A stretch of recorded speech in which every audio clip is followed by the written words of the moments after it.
Let's skip. Usually when I'm talking on stream, the vocal song. The vocal songs may be nice, but just can't really run them while I'm on stream. Anyways.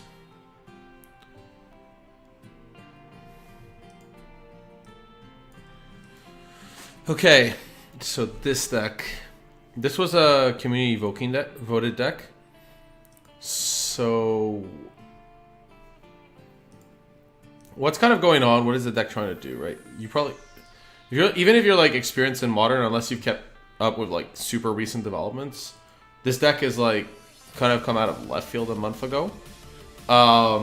It's like a new wave Living End deck. So it uses the potential of As Foretold to go, well actually, As Foretold, like people were really looking to run it with Ancestral Vision, and they were considering other zeros. But Living End is one of those that people hadn't considered for actually quite a while.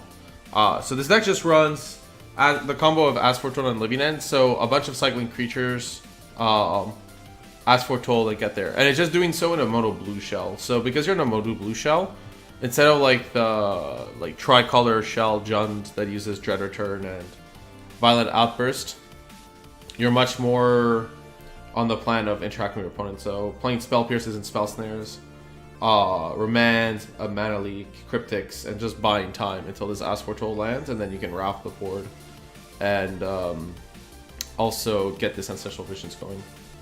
You know, generate value with As Foretold, basically. The card really revolves around this card. You can suspend Ancestral Visions, but Living End doesn't work without As Foretold. As for the deck itself, I think that's like the main strategy. It's just that. One of the cool aspects of the deck is that it runs Foretold Era West, so you can tutor any zero. I'm actually wondering if in the future I should run a Chalice of the Void, since tutoring for it is pretty strong. And there are decks where like a Chalice can just call them, like say against Storm, a Chalice for 2 is pretty much game over. We don't run it in this version, but I think that's something to consider. The other aspect is because you're running a mono blue deck, you can run Foretold Area West, which gives you the ability to get a Sunken Ruins, and or if you're like in a position where these Street Wraiths have to be cast or post board ley lines or dismembers. You can also get Field of Ruins or the Ghost Quarter to kind of disrupt your opponent's mana if you're against Tron, or a utility land like Baduga Bog. Dimir Aqueduct working here as a way to double up on, say, a Baduga Bug. Or returning to Tolaria West later in the game. Yeah, and otherwise the sideboard. I think the sideboard is like not very good. I think like people could make the sideboard a lot better. It's just this is what happens with new Modern decks that are pretty linear. It's like people's sideboards are awful. It takes time to really make them good. Here we're running the 4 ley lines, which are pretty standard. I think like this is very common when you're playing Living End, just because like archetypes where you care about the creatures in the graveyard, you need these ley lines, which is actually a cost of playing Living End. This isn't like advantageous in some situations. Like if you're against Affinity, like this deck doesn't have that many cards that fight Affinity well, so yeah, your Living Ends are gonna be like, you need the ley lines to kind of counter a Ravager, and your Living Ends are gonna be like much worse off. Everything apart from that is just like random one-ups. Nimble Obstructionist has a cool thing where it's like one of the best cards to fight through Chalice, because you can cast your Living End and with the Chalice trigger like counter it by cycling Obstructionist and making it happen. I got when I played Eldrazi Tron, and my opponent like did this against my Chalice, which is pretty incredible. Also sometimes counters like a Relic trigger. I actually like the Nimble Obstructionist a lot. I could see like running 2 or 3 or like 1 in the main. I like it more from the perspective that from this deck that say Standard Living End, because in Standard Living End you're more concerned about speed because you have to catch up and play your turn free Living End, while in this deck like you have as much time as you need. So yeah, we're just gonna run the deck.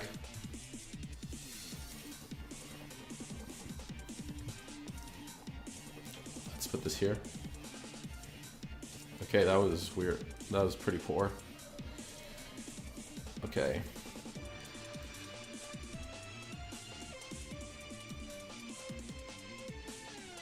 Let me see if I get. Let me see if I window capture instead, like this. This would probably be better.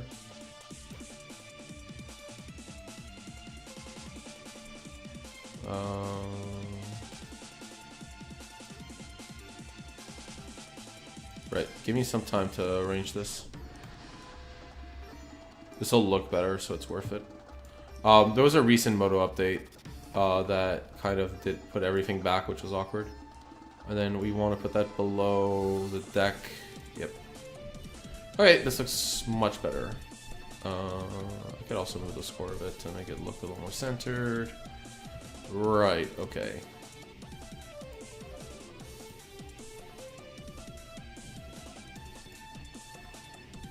Let me see here. Oh yeah, we're gonna start running the deck. As foretold. I don't know what to expect of this deck, we'll see. Hi there.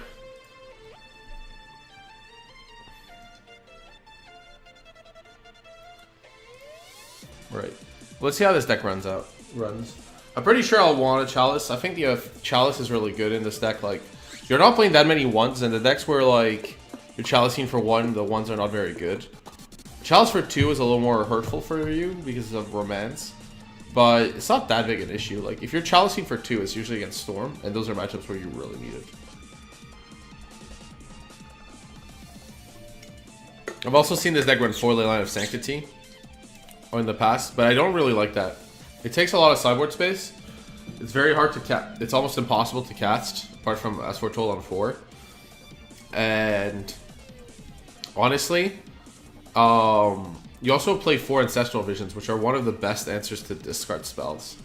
So I'm not a fan of it for those reasons. Like, I think like Ancestral Visions already fights discard super well. So like you don't need Leyline. It's not like your deck is gonna like needs to win right away, etc. So not a fan there. Okay, let's play first.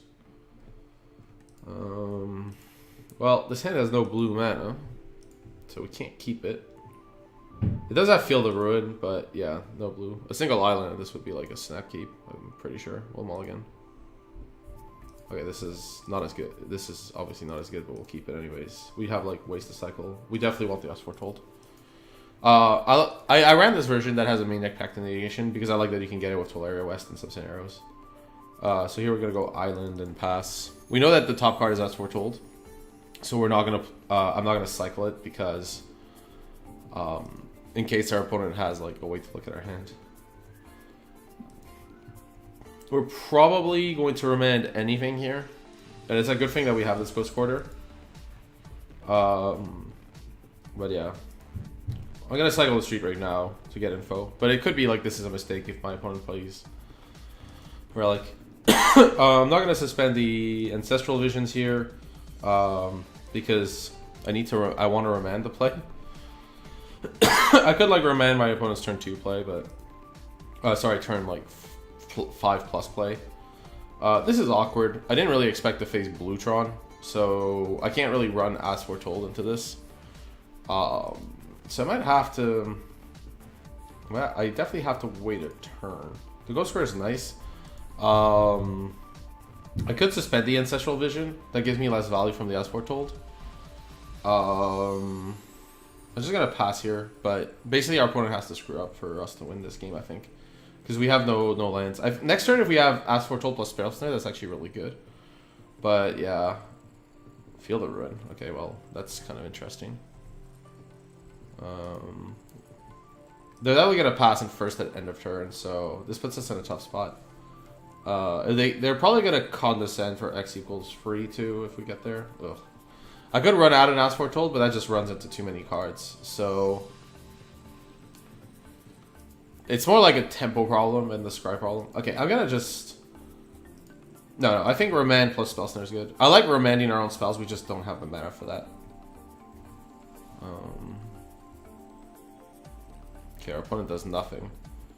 They often play Gifts Ungiven in this deck, so yeah. Missing a land drop was really punishing.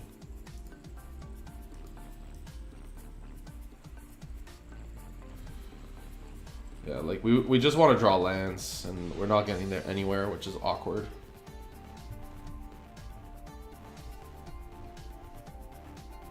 Opponent's not like giving us anything either. They're just gonna make land drops and get there eventually.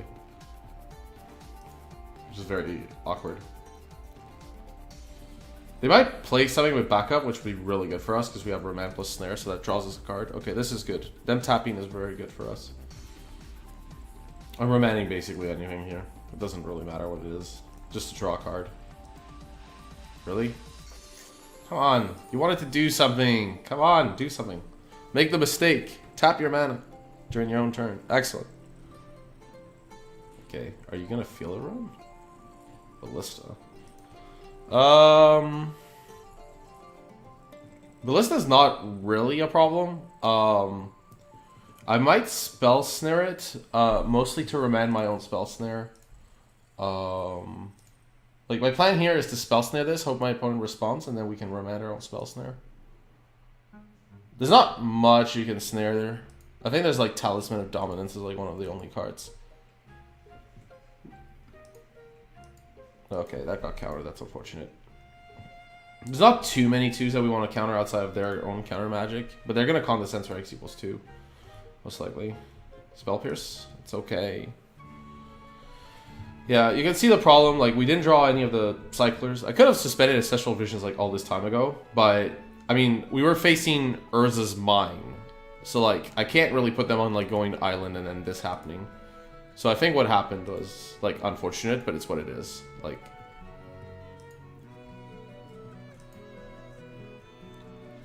right, what is this? Oblivion Stone? That card can be problematic, so I'm just gonna remand this, and then my opponent should condescend, and then we can Spell Pierce the condescend and draw a card. They could also replay this Oblivion Stone. Like this card is a problem because it destroys it as Foretold, and like the board after a Living End. Right, so here they do something else. They Field of Ruin or Ghost Quarter. I guess that's okay. We can't really do much. Like it does stop their Tron, so maybe they have Tron pieces in hand. But yeah. We have Field of Ruins our own in the deck. Okay, drawing the Curator's Grate here. Drawing the Street Wraith. Okay. Now we need to play as Foretold, and like we are like, it's actually pretty unreal to. We finally got this in play, and we can finally play like on land. Dear God. We have to discard a card. Let's see what I discard here. The Pact of Negation is going to be probably ported later down the line. I could discard the second as Foretold, but my opponent has Oblivion Stone that they're gonna probably resolve. Two spell pierces are becoming less important. Yeah, so our opponent should go for Oblivion Stone here, and they're probably gonna like crack it to kill this as Foretold, which is fine. They could also do this.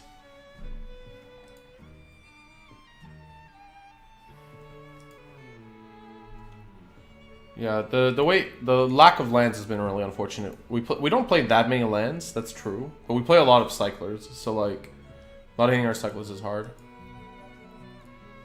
Cycling Rift. Well, I mean like Cyclonic Rift. I mean I get to replay it, so I'm not convinced about the use of that, but right, so we're gonna play as Foretold, and it's gonna resolve. And then I have two Living Ends. It does get back our opponent's Wormcoil Engine, which is problematic. So I don't really want to do that now. I'm going to get a Baduga Bog at some point. I could Ancestral Visions here. It does draw us cards that, yeah, we just need to hit a land at some point.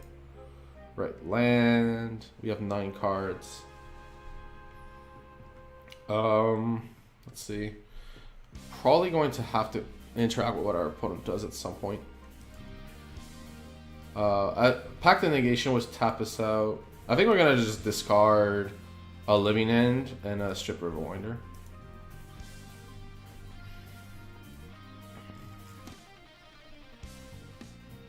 Right, first for knowledge.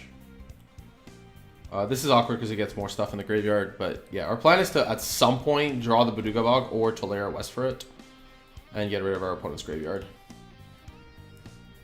Yeah, there's a Solemn Simulacrum. So you can see what they're doing to like fight Lily then. It's just this stuff.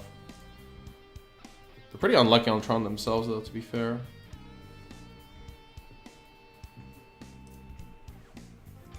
But I can't fight over card draw when I'm short on mana like this. As Foretold's gonna help though, so yeah. So Oblivion Stone here, I'm kind of forced to Remand. I don't like using Remands in this manner. I'd much rather like use Remands to counter my own stuff, but yeah. Condescend. I could Pact, which would tap me out, but then we have access to at least Spell Pierce. This is a pretty aggressive Pact. Pact like gets rid of anything.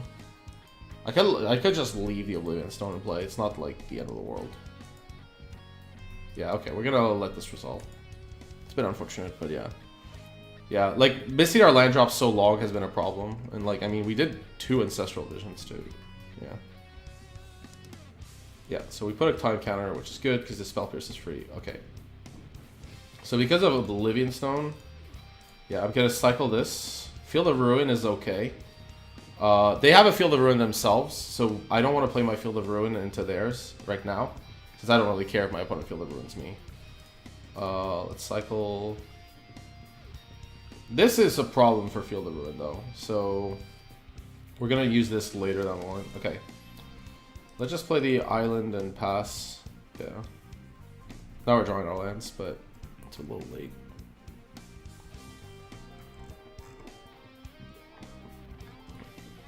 Yeah, we're gonna play our Field of Ruin on this tower. I mean, our opponent has a ton of mana anyway, so... Fabricate? Yeah, sure.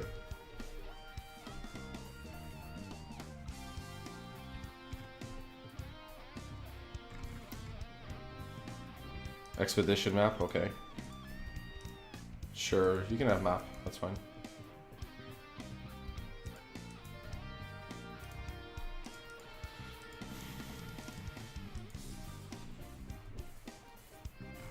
Here we want to draw like we could Living End, but our opponent has stone, so it's not that great. I want to wait until my opponent like kind of has to crack the stone. So we're gonna play the Field of Ruin. We're gonna pass, and we're going to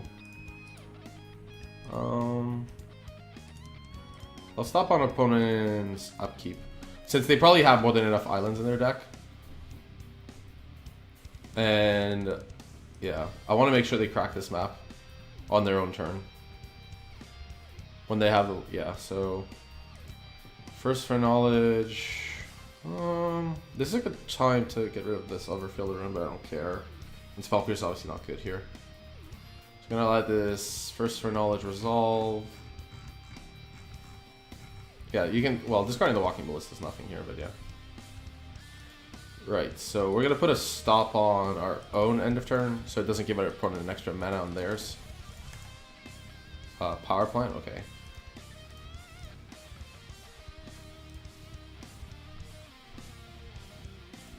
I don't really care about the second ruins if my opponent wants to field that, so. Yeah. This matchup's probably super hard.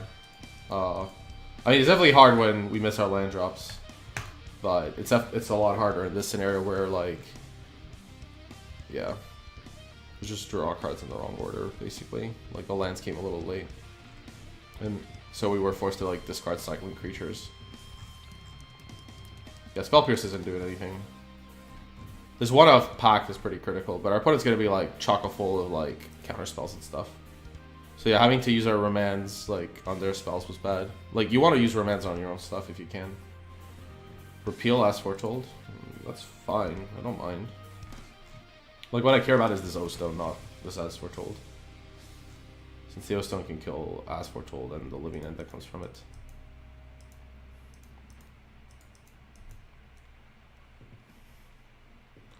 Okay, we have Cryptic, so... let me think here, actually. I don't want to do Dimir Aqueduct. I could do Dimir Aqueduct to return this Teleria West, and then, like, I'm like, accessed by Field of Ruin, but that gives us mana. So let's see.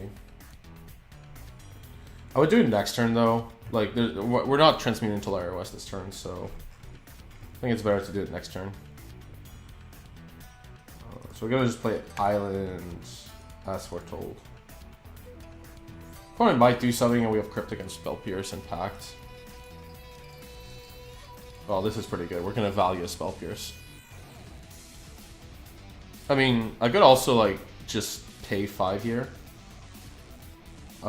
Paying 5 is totally fine. Our opponent next turn is probably gonna get Tron, and then from there they're gonna like do a bunch of stuff. So I'd like to. I'm gonna use the Spell Pierce to avoid the Scry 2. Yeah. The Spell Pierce here is just Scry 2, like untap 4 lands. I can't really Living End here because then Oblivion Stone kind of kills everything but leaves the Wormcoil Engine stuff alive. So kind of forced here to pass again, which is very sad, but is what it is. Right, so now they're gonna go tower. They're gonna have access to whatever millions of mana they want.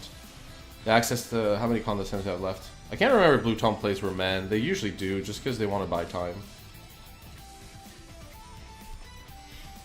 Okay. Oblivion Stone number 2. Sure. Academy Ruins. Okay.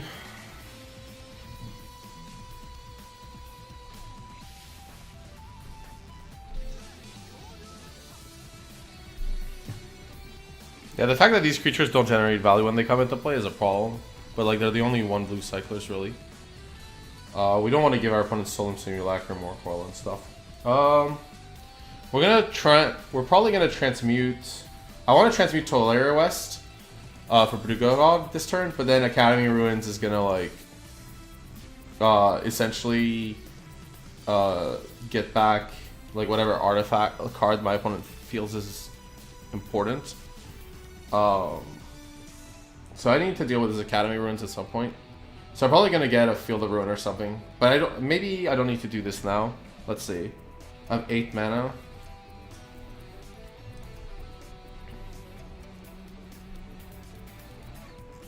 And I can't even play the land. That's the problem. I could just play the Dimir Aqueduct and not transmute the Tolaria West this turn and do it next turn. Opponent's probably gonna, yeah, I think that's fine.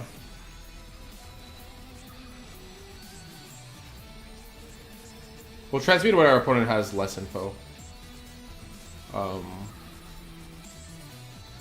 I could have transmuted with the line that my opponent's probably gonna feel to ruin this Dimir Aqueduct anyways.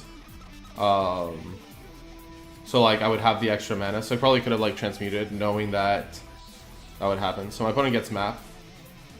Okay. They really want Tron, but yeah. Okay, I might as well add a Feint counter. So now they're gonna get Tron. I don't know if like I have an Emrakul or something horrible like that. I think I'm gonna have to let this happen, or then we can transmute for a Field of Ruin. But this turn's gonna be hard. We have access though to Cryptic and Pact. Mana Leak is obviously not very good here, unless like our opponent taps super low somehow. 6, 7, 8, 9, 10, 11, 12. Yeah, they have like 50 mana. They might have Emrakul here on Torn or something horrible. Right, Mindslayer. Well, we can't let this resolve, so we're gonna counter. I could return a permanent, but I think it's. I think counter draw is correct. Now they're just gonna like try to Mindslayer lock us. But we can. The problem is next turn with the pack we have to pay, so I can't. I can like transmute the Tolaria West, but yeah. Okay, so the Cryptic resolved. That's cool. Okay, so Karn, they have access to 2 lands. Okay, this is actually really nice. I get to Mana Leak this thing, and then I get to Pact it if really needed. Right, and now we can get rid of this Academy Ruins, which is, I think, more important than getting rid of the Tron piece at this point. Because we don't want our opponent getting back, like, Mindslavers and stuff. The hell? No, we're gonna skip this. Or that was the other last one, okay. Right, so we're gonna transmute to Malaria West.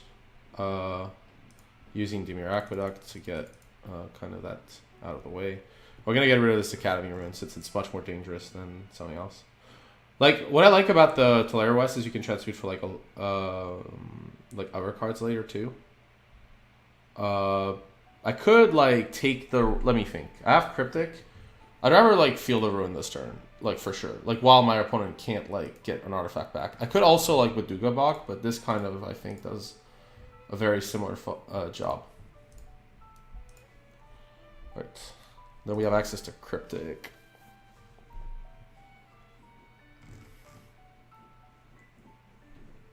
Sure. Yeah, our opponent gets mana, but as long as that dies, it's fine. Yeah. This is the most dangerous land, the Academy Ruin, so we gotta get rid of that. I could transmute the Talera West here, but I don't think that's correct. I want to keep the mana for Cryptic. What is this, first for knowledge? No? Nothing? Okay. So now at this point, we're playing against, like, we're playing hard counter mode against Tron. We're just trying to prevent something horrible from happening, like whatever the hell this is. Ugin? Yeah. Ugin has to go. We're going to counter and draw. Now we have our Pact of Negation in case of disaster. I think our opponent has like more than enough mana, so yeah. So now they're going to play the last Fret, and we're going to Pact of Negation that. Cast. Yeah, get rid of all these horrible cards, and then we're going to... let's see, I could, yeah. So our opponent should feel the Ruin our Dimir Aqueduct, might as well. We still have like two islands left? 3 islands, okay. Now we want a Beduga Bog with... Okay, we're gonna like pay first. Alright, as Foretold gets on the stack, and then we're gonna pay this amount to not lose the game. That sounds absolutely great. Yes, let's prevent this. Cool. Okay, now we have Aqueducts and we'll like. Okay, so now what we want to do is just hope that our opponent doesn't top deck some other horrible card. I can't like get a counter or anything. Like I could. Let me think.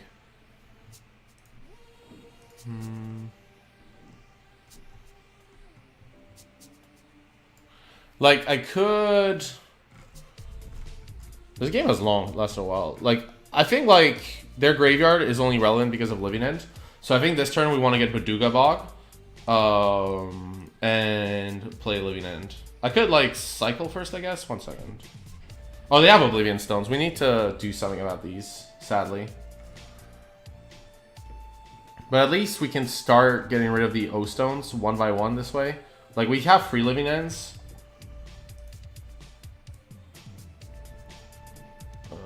Yeah, I might as well cycle this. It gives us like... gives us more information on where we draw. Okay, so now we're going to transmute. I'm going to get Beduga Bog.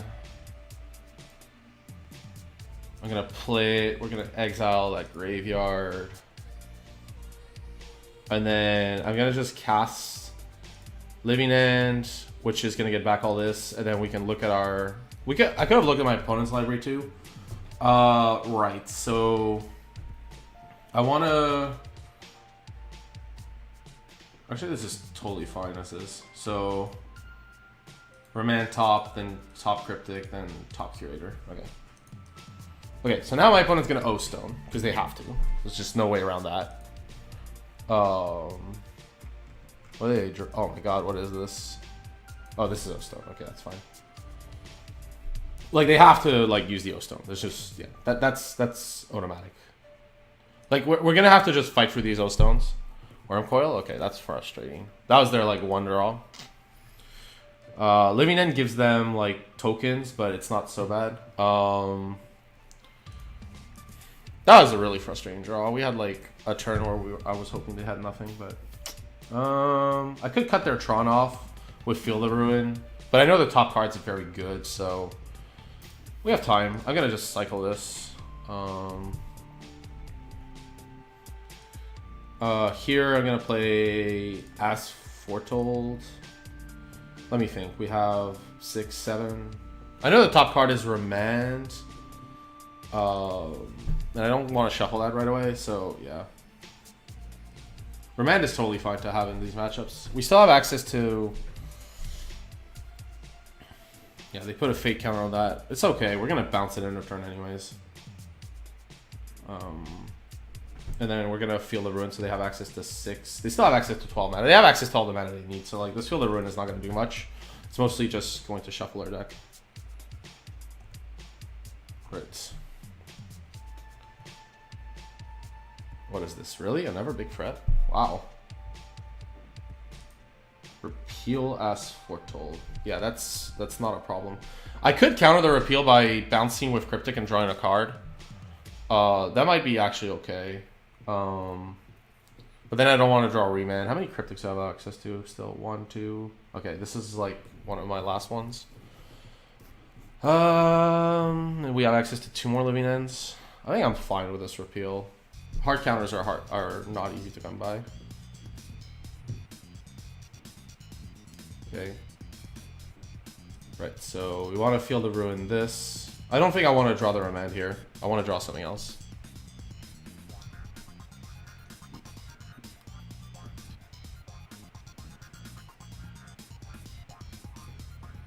I could bounce the O-Stone as well, but I would need another counter for that. Like, I would need to draw into a living end and another Cryptic, which is not very likely. I could, like, return nothing. That's the other option.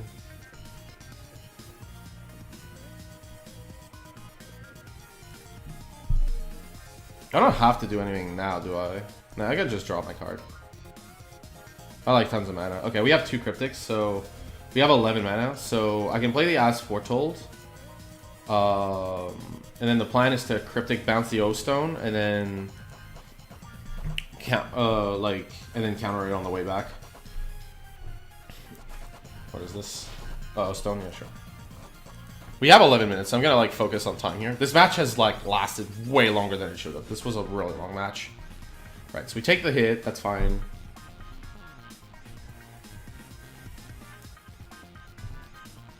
We still have like 2 living ends left. Map shouldn't be a problem. I don't think they normally don't run 2 Academy Ruins. So they're gonna get a tower here. I wonder what like utility land they have. Yeah, there's this tower, right? That's what I thought. Like Tron is fine. Yeah, so we're gonna return that. We're gonna draw a card.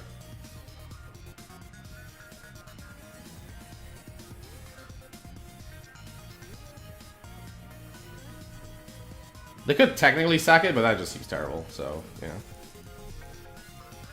Right, we drew Living End with Cryptic backup. So hopefully our opponent doesn't draw Condescend. I'm just gonna cast.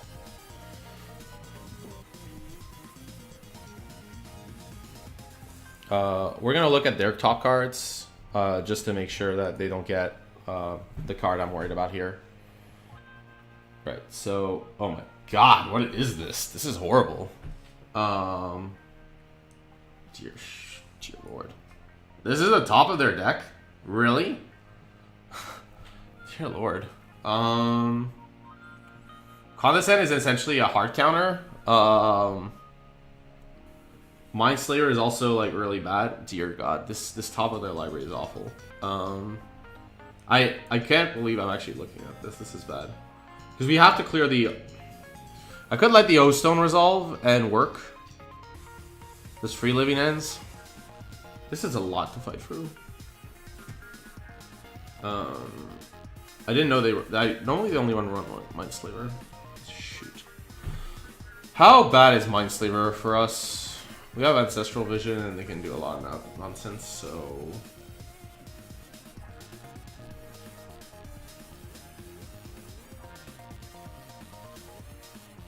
Okay. I guess we can leave the... Let the Everclaw resolve. None of this is good.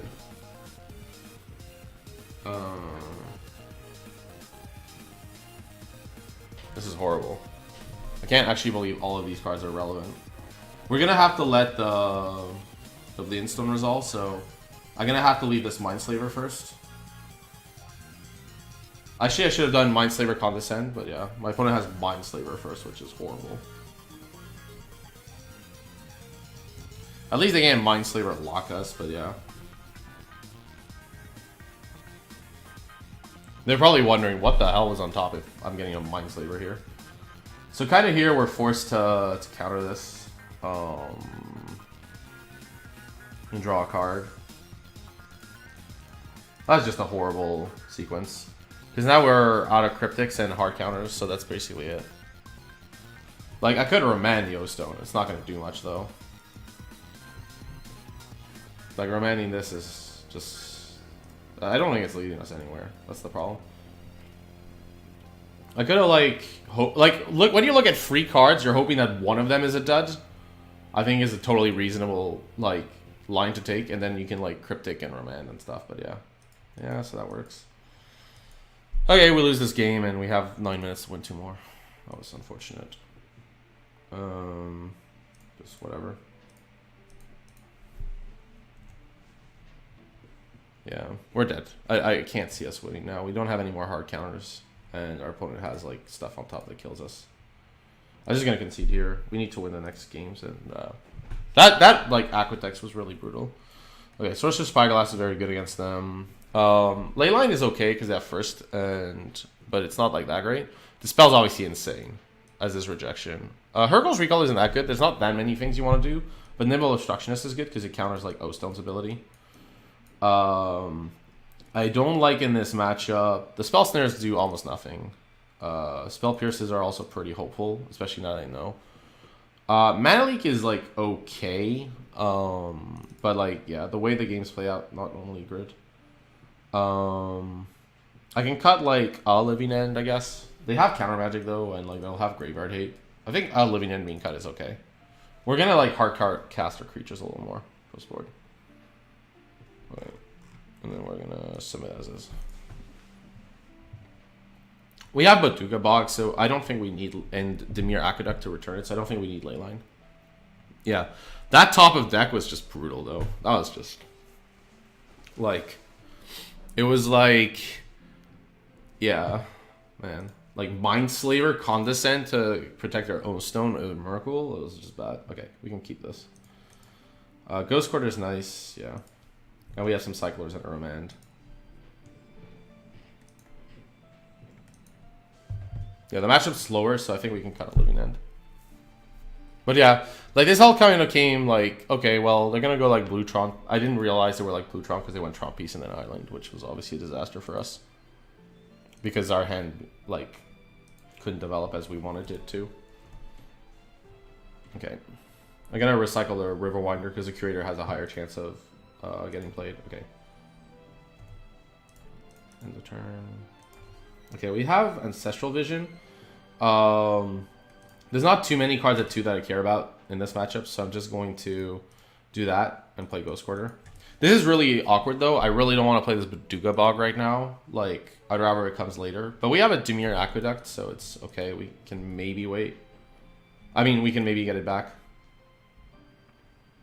I'm going to have to just play it out, which is not good here, but it's what it is. We need to make our land drops. I can't, like, not do so. And we can, like, Aqueduct it later, so it's not so bad. Right, Tron Pieces. I don't really want to Ghost Quarter one of these, but I might be forced to. Like, with normal Tron you would, but, like, yeah, with them I'd much rather have Field of Ruin. Field of Ruin here is kind of nice. We're going to kill the Power Plant. Actually, they might have more mana. We'll do it on Upkeep. Yeah. Let's not give them mana to like Gifts Ungiven. Although I'm suspecting their version doesn't play Gifts for some reason. They definitely run more than enough blue sources.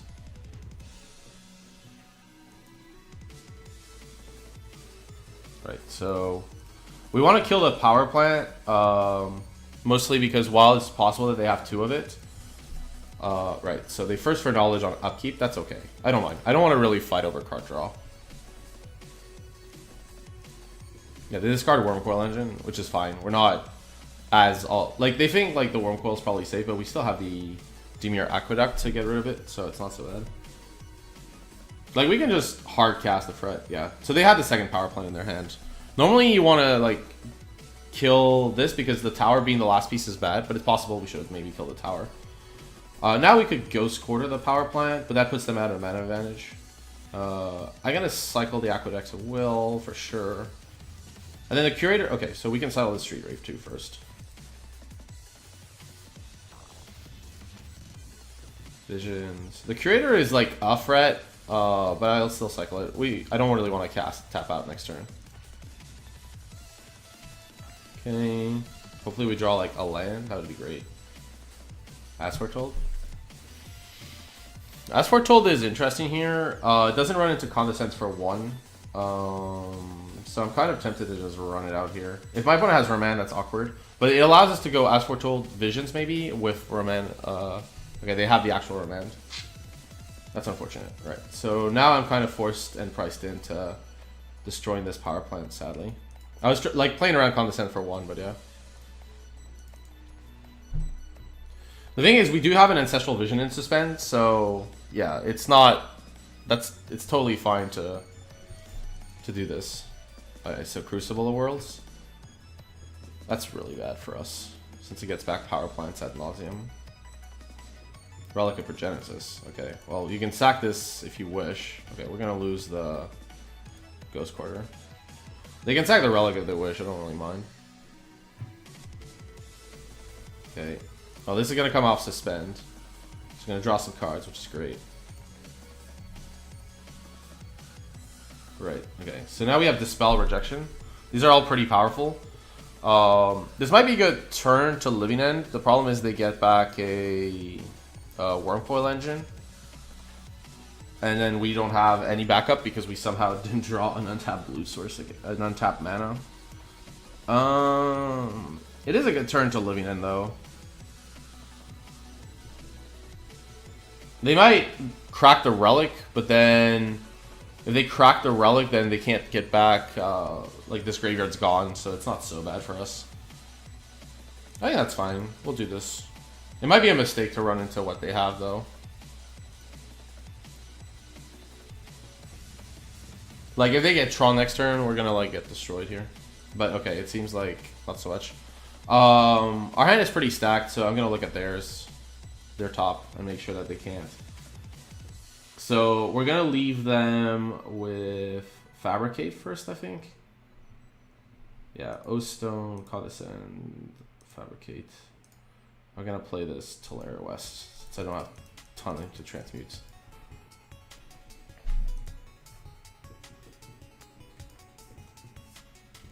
Clearly they're looking to play this land. Okay, we're gonna exile like Field of Ruin, that's fine. Yeah, okay, so they have 6 mana. They might go for Mindslaver here. That would be the most likely scenario. We have a Sorcerous Spyglass in our deck, so, and we also have Cryptic, so it's not so bad here. We can just bounce the Mindslaver. Right. Let's see, our opponent's at 20. Okay, Island's very good here. Right, let's see. 4, 5, 6, 7, 8, 9, 10. This is lethal, right? Actually. 3, 6, 10. Yeah, this is lethal. Let's just play the island in case our opponent has like some kind of weird thing. We can return this and draw a card, right? 10. Oh, it's actually surprising. I was expecting our opponent to attack, so this wouldn't happen, but yeah. So, yeah, we have lethal. That's pretty good.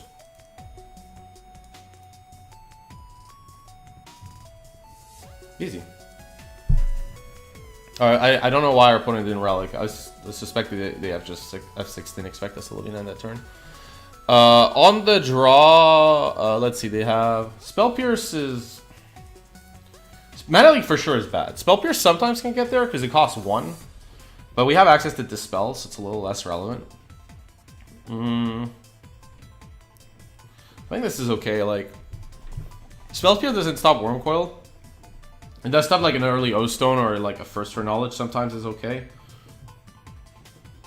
I can see one Spell Pierce. Pact, like getting rid of a big spell is important though.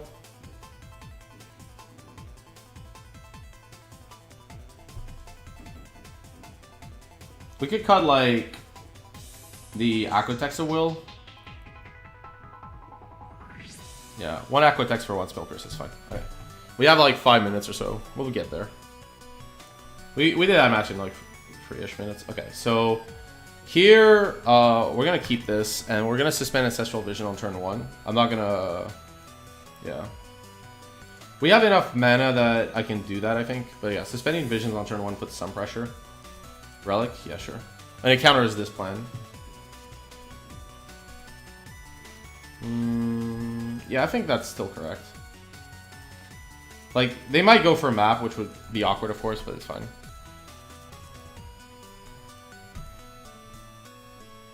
Island, sure.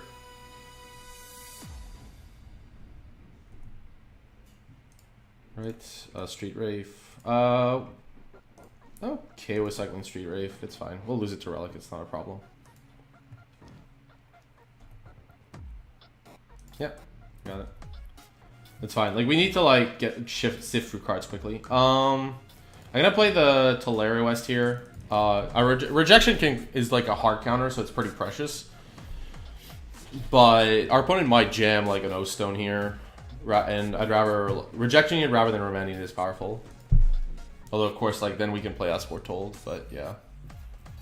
Getting As Foretold to play like has medium use. It's fine though. Yeah. I hope I don't lose the clock. That would be a really poor end to this match. I thought it was a really interesting for game 1 and game 2, so like hopefully we don't like lose the clock. I don't like that my opponent F6 to try to catch me out. That was really like a lot of people do that. They like move to the second main. That's not great. Like I sometimes you do it because you know you forget. That's fine, but like you shouldn't do it to catch people off guard. And yeah, that seems to be use 1. We're obviously not running As Foretold into anything here. I might remand First for Knowledge, but I don't see the point when my opponent has a Relic of Genesis in play. The tower is awkward, since it means our opponent might go Fret plus something. Here, I'm going to just cycle the Riverwinder. I know this is bad against Relic, but because like they want to avoid us getting a critical mass. But it's okay. We can't like not cycle these cards. And like I need to like shift through my deck and make sure I'm making my land drops. Okay, Obstructionist is good against Relic, but we're not at that stage. Okay, Tolaria West. This is kind of tough because I really want to turn Smooth Tolaria West for a Field of Ruin here. But then my shields are like totally down. I need a land, so I'm just gonna play it, which is not very good, but it's what it is. Okay.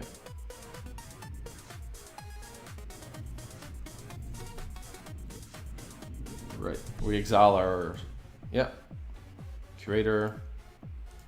You can like see out why Relic is good against this deck, not just like the other modes, but yeah. Yeah, I'm just gonna untap and we're gonna like have this Ancestral Vision fight.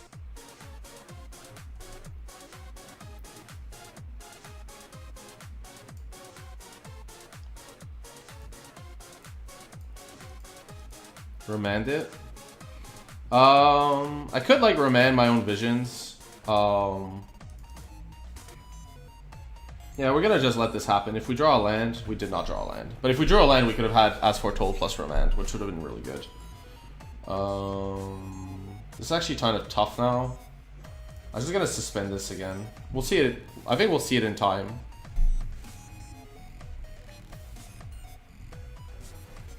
Yeah, so they're gonna like First for Knowledge here, which is fine because we only have remands. Or not. Okay, they don't have it. Okay, they got their Tron. So Crucible of Worlds is awkward because it stops Field of Ruin, but I think it's fine. Like we can't like stop cards like this at this point.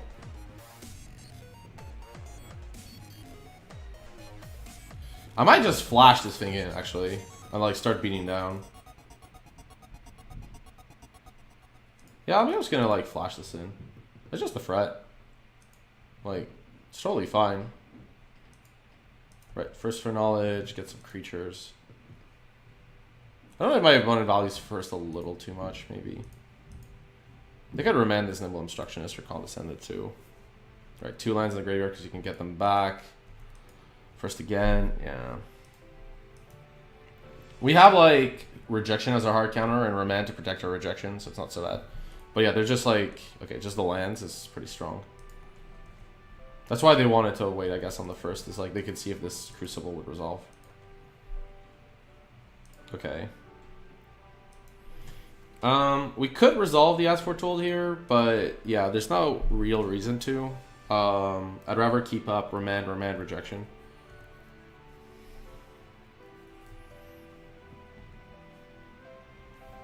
Opponent's gonna have access to a ton of mana. So like now the way we win is like that they have access to not a ton of cards.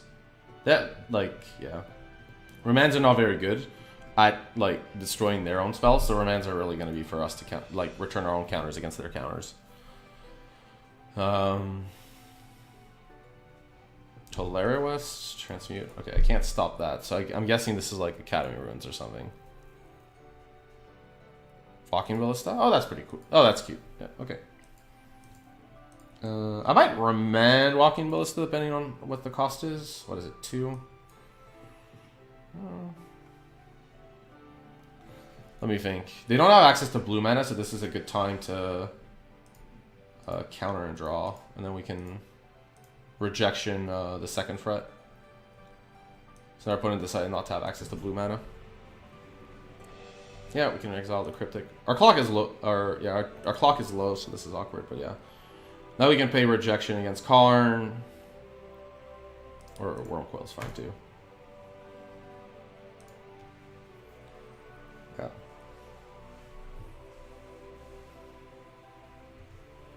I think our opponent should, yeah, they had to Tolaria West that turn to make all this happen, but that's fine. Okay, so I'm actually surprised they didn't get Academy Ruin, so that seems like a really good way to get there. Obviously, like, living in is bad right now, so we're gonna just attack. They're gonna play a land from their graveyard, probably the power plant to give them redundancy is my guess. That's what I would do. Yeah, we can exile a rejection, that's fine. Whatever. They're never gonna crack this relic though until like later, so it's not really worth a card. I would have played the power plant first here. Map is gonna get Academy Ruins, which is awkward. But yeah, this Cryptic is gonna So they're gonna get Academy Ruins, which is gonna get them a card from their graveyard. Yeah. Okay.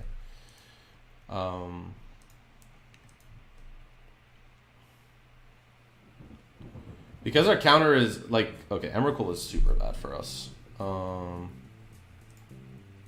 We can counter this at least. But yeah. Fortunately for us, like they can just ask Foretold. Living in, which is super bad for us here, so we lose. Emrakul is not like a card I can deal with. It's not a card you have to worry about normally in Modern. Although they thankfully timed it where Visions was at 2 rather than 1, which is very generous of our opponent. If you want to tap out on upkeep, that's totally fine. Yeah, they go As Foretold Living End, so ironically destroying us with that combo. Getting back their Emrakul and Wormcoil. But then the problem is we can just do it again, so it's not like that incredible.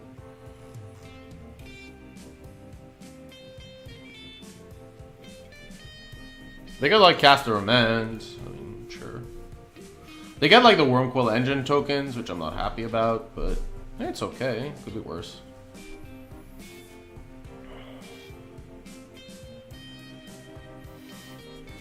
Right, that's Foretold. Living End. Get back. Wormcoil engine and Emrakul. The thing is, I don't like this line when I have access to 2, but I guess it does give you the tokens. What else do you want to do here? I can't like play it again, so right. Tap my mana, I guess. I get another turn, so yeah.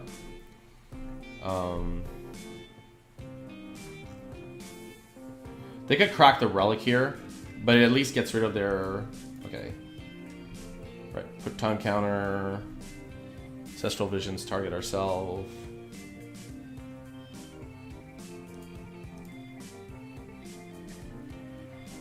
Okay, we draw, okay. If they crack the relic, we could go score to this tower, this power plant, so it's not so bad. I think I have to cycle though the Curator here, mostly because if I don't, then the Living End isn't worth countering. Oh, wow. I should have drawn first. Okay, whatever. Let's just cast. Right, so now they probably should crack this relic, but it removes the lands, and then and then I can sack this Ghost Quarter against their power plant.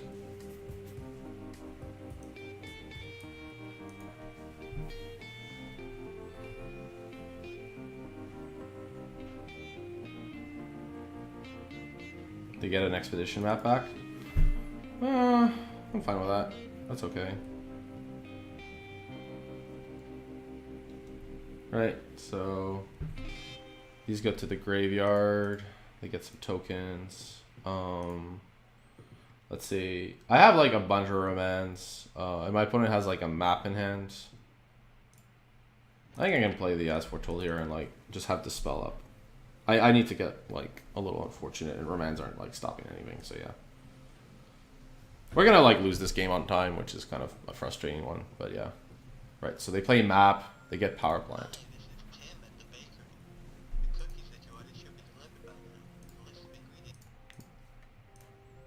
Oh, they just drew power plant. Okay, well, that's or had it. Okay, that's easier.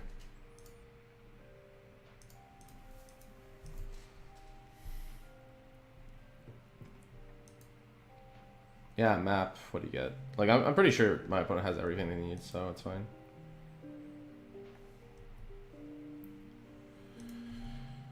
I should always like just deal to this. Nimble Obstructionist. Okay, that's interesting. I can counter the Academy Ruins trigger.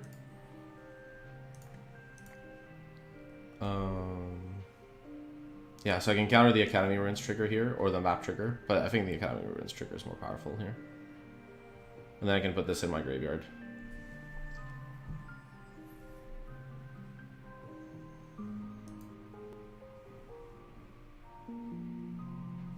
Okay. So I can counter the map trigger. Right, that's cool. I am at 34 seconds, so I'm not winning this game. Right, so cycling.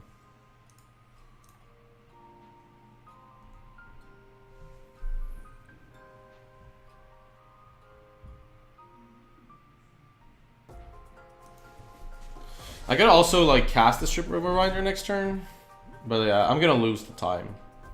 That's just incredibly unfortunate.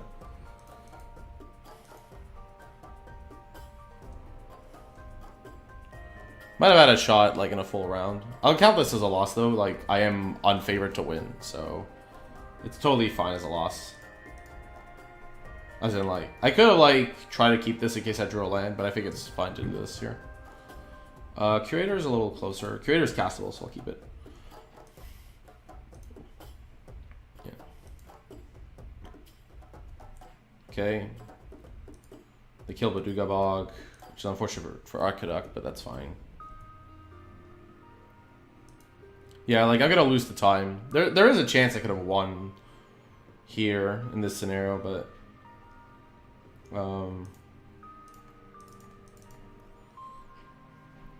yeah.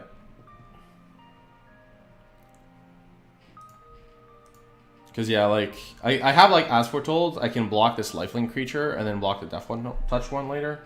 I'll count this as a loss since I'm not a favorite to win. The romance are not going to really stop much of what my opponent's going to do. And the spell is okay against first to knowledge, but my opponent already cast a bunch, so I think my opponent would have eventually won this game anyways. But I definitely had a shot. Because on their turn, like, even if they cast something, like, expensive, I can cycle these romance away. Or, like, this spell, like, yeah, there's a lot of ways for me to come back. Like, I can trade here, so maybe I had a shot, but I'll count it as a loss. Because, like, I was unfavored, I think, against most of what my opponent could do. Losing the time is kind of unfortunate, though. That was a very long game. I mean, we're both, like, these kind of weird blue control decks that are, like, happy to play a long game.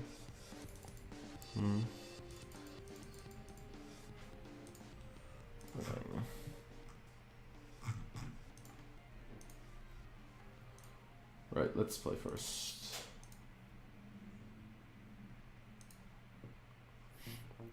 Alright, this hand's fine. We do need lands, but we have As Foretold, which is like our most important card by far. I'm just gonna go Island, pass. I could have cycled Street Wraiths in order to see if I have a Tolera West. which maybe was correct, but we want to cycle like something else too. Like I don't know what they're playing, so I don't want to like just jam these into. Blooming Marsh is usually Tron, but like doing nothing is weird. Okay, so we're gonna cycle Riverwinder for sure. That tells our opponent what we're on. Right, so we can draw our card. Cycle.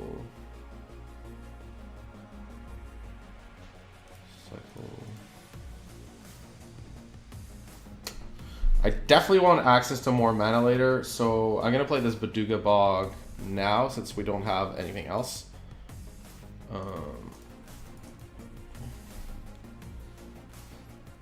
Like our opponent might have Inquisition out of Blooming Marsh, but that seems weird to like not do anything this turn against like just Island.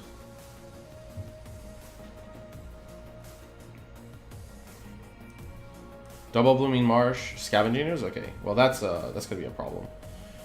So we're gonna cycle this and we're gonna hope to top deck a Living End. Visions is okay, I guess. It's a start. A Living End would be like a nut, but yeah, we don't get there. That said, like that's not like unlucky or anything. It's just what it is. So they're gonna have like a few Scavenging Ooze. So here we want to play Field of Ruin, even though it's not a blue for Cryptic. I just cast this for 0 to draw free.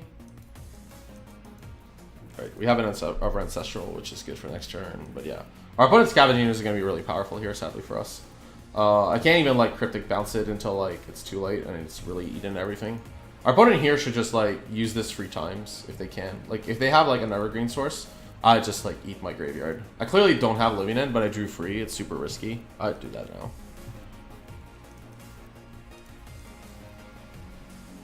Yeah, they should just eat everything here.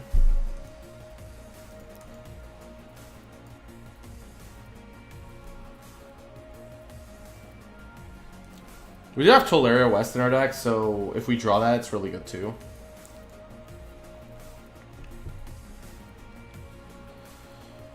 We have Sunken Ruins is actually really nice because it gives us access to Cryptic Command. So depending on the scenario, I might bounce the Ooze. I have to figure it out. If they don't play a land, like very high chance to bounce the Ooze.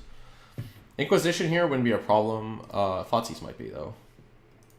I would just eat stuff. I wouldn't play an Everfret here. Apart from Erupt Decay, okay, that's fine. That's an answer rather than a fret. Okay, so here,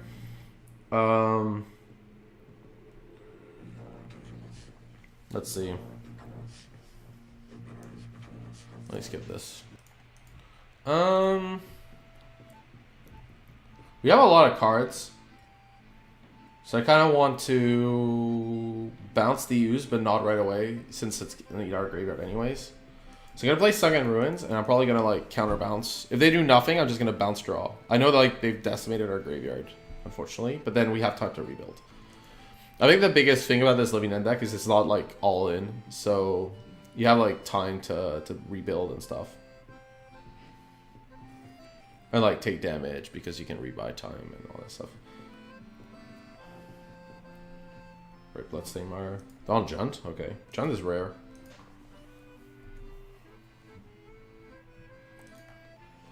Right, so we take the damage here. Yeah, I don't want to Cryptic this now because they could just recast it easily, and that's basically it. Okay, so Bloodstained Mire probably getting a. If you're on John's Stomping Ground, no, Overgrown Tomb. They might be on straight green black, which makes this Ooze more powerful. I think they're fine to like. They're right to like get rid of all my graveyard.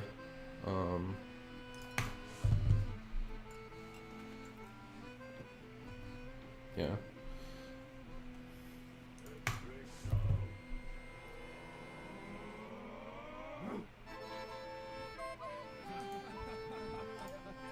Nope. Right, there we go. So this is going to attack us for 6. The other reason to wait, even though it hits our graveyard, is like we get to like get rid of this threat. As in like it's still like a threat in graveyard terms, but at least like we get to return it to the hand and make sure it's not a 6/6, it's just a 2/2. They could fail push it, but that just seems wrong. Like, I would never fatal push a Scavenger Ooze in this spot. We're talking about one card. It's not worth it. So this is awkward.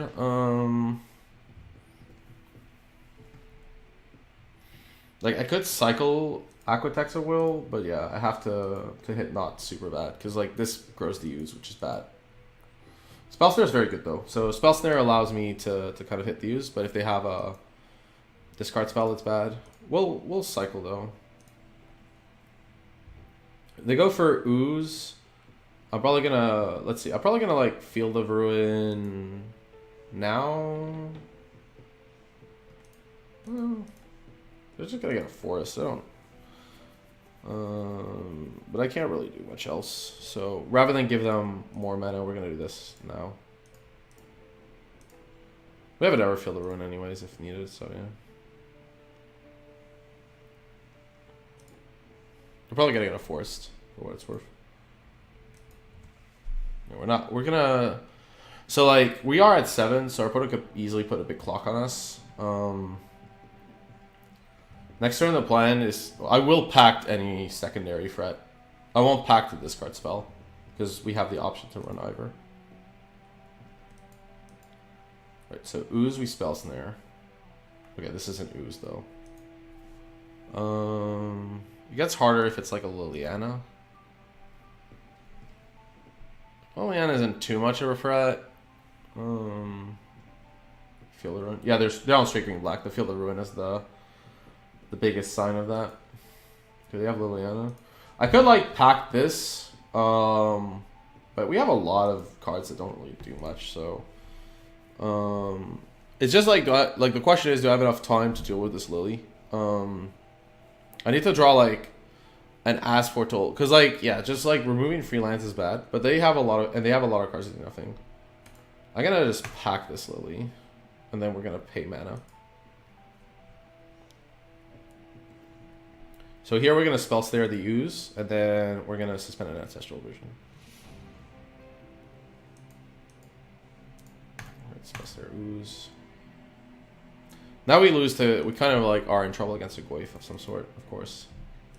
Okay, our turn. Right, so we're going to pay because I don't like losing the game automatically. Yes. Right, the As Foretold is nice. But they might have discard, so I'd still want to suspend this Ancestral Vision just in case. Opponent might have like a ton of fatal pushes and stuff in hand. They could have another Abrupt Decay. If they're deadlands, okay, that's fine. Yeah, they're green black, so they play more utility lands, like if they're deadlands. Whatever threat they play here is gonna resolve, so if they don't have a threat, that's just wonderful. Oh man, that was great. Just untapping there feels great. Okay, so we want to play As Foretold. I don't really care about Ghost Quarter in this context, so I'm gonna play As Foretold like this and this, and then we're gonna play an Ancestral Vision. They might have like what's it called? Yeah. Okay, now we have Cryptic Command, and yeah, that's good. Okay. They might have an Abrupt Decay. If they do, they do. Like, there's not much I can do. I mean, I can Cryptic Command it back, but they have discard, so. Okay, there's their utility land. So we have Field of Ruin for this problem, though. Okay. At this point, what do we have? We have Architects, and our opponent has Ooze and nothing else. Okay, so I can cycle this pretty safely. Okay.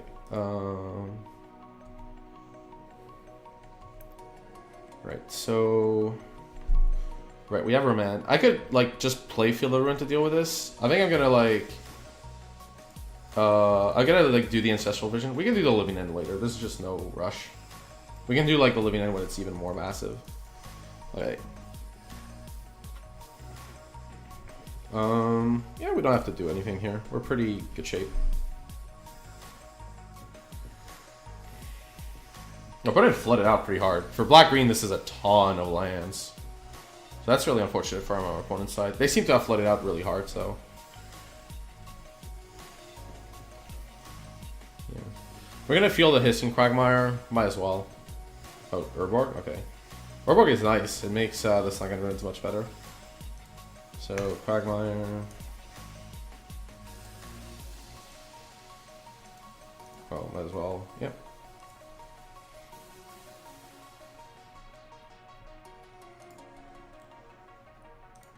Yeah, they only have a scavenging news, which is not going to be very good against the swath of what we return.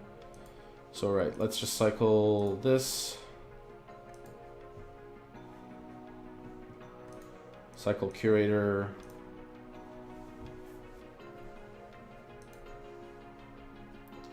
Right, and then next turn I could cryptic here or something, but there's no point.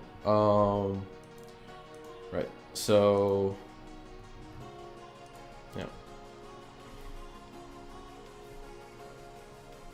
Okay.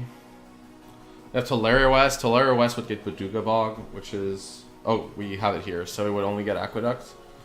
Pact of Negation's gone. What else could it get that's useful for us?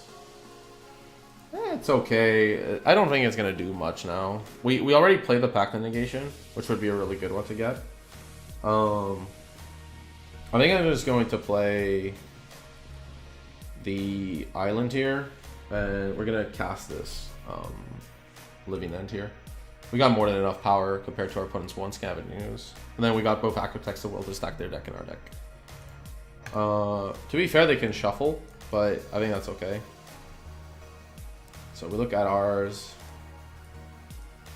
Yeah, we have more than enough power. Right, okay, so... Spell Pierce is bad, so we're going to want to shuffle, and we don't want Living End. I'd rather draw... Actually, yeah, I'd rather draw the Teleria West, I guess, at this point. Actually, I'd rather draw none of these. I'm honest, they're not cryptics, so I'm gonna probably cycle. Oh yeah, these are totally fine. You're gonna have all three of those. Right, we have access to what, free 9 mana. I can like Teleria West Transmute for. It's kind of silly that we're gonna scry one but then search.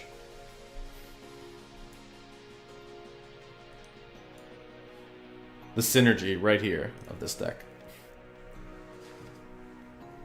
We're just gonna top twice because we're clearly shuffling, so whatever.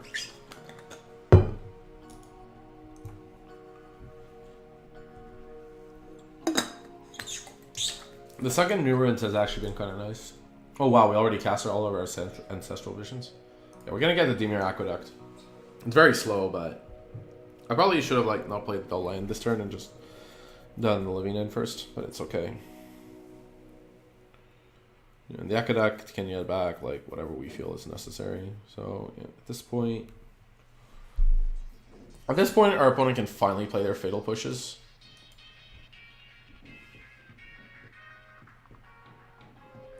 But we have another Living End, so it's not a problem. Yep, second Ruins is gone. Can't hard cast the Street Race anymore. Yeah, they definitely needed to shuffle. Their top deck was, you know, okay. So they're gonna Fatal Push this and try to eat it, but I could like Cryptic Views here. Or I could just Cryptic counter draw here.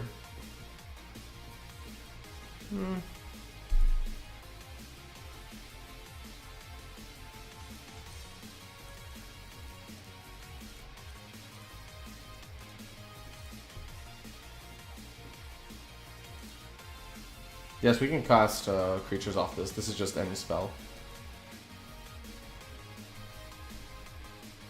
My opponent has like Urborg, so they could cast this push at not as much as they wanted to through Romance. Right, so they can kill that Aquetex of Will if they want, and they can eat it, that's fine. They obviously like had these pushes, so yeah. But yes, you can definitely do that. Okay, they eat our, like, they can eat our graveyard. I don't think it's correct because Snapcaster, well, they don't ever run Snapcaster, but we don't, so. Yeah, you can eat my Cryptics if you wish. We have Ancestral Visions resolving next turn, which is super powerful. Packs, yeah. They don't want, like, Snapcaster of Age to exist. They don't know if it exists, but they might as well, and I'll take the chance.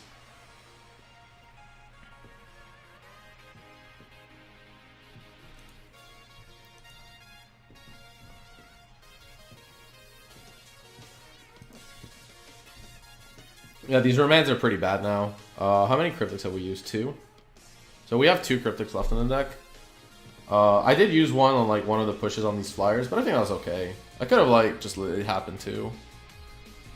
But I don't know what the black-green deck's gonna do that's really gonna go over the top. And at this stage of the game, we're not even gonna like living it anymore. We're just gonna hardcast our stuff. They can position if they want. You're gonna take this as Foretold.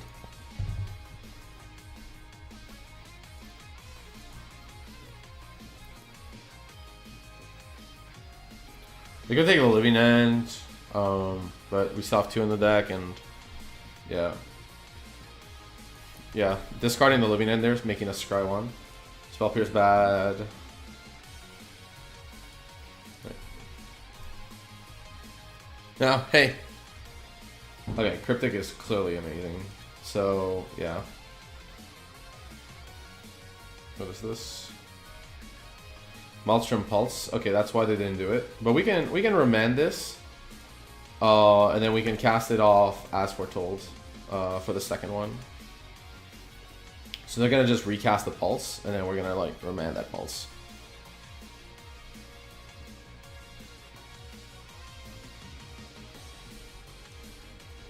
They know we can do it. Unless they have a second discard spell. Probably be awkward, but yeah. I guess like maybe they know that we can do it, but they might as well go for it because it's free. You know, like they don't know if it's gonna happen. Why take the take the chance? Right. So now we have cryptics. There's no more creatures in any of the graveyards, right? Yeah. So this visions is at 1. Yeah. Now they're like down to 2 cards. One of which is this Pulse. Okay, we're gonna put time counter. They're gonna like cast this Ancestral Vision.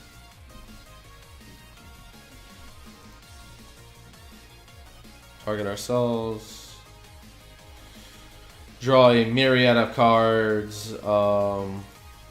We can cast this as Foretold for free.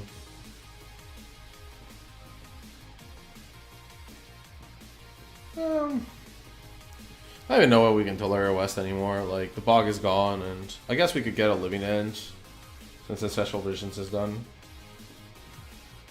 Let's see. I'll play the Fielder Rune here. Right, so here we want to attack with... They're at 22, so...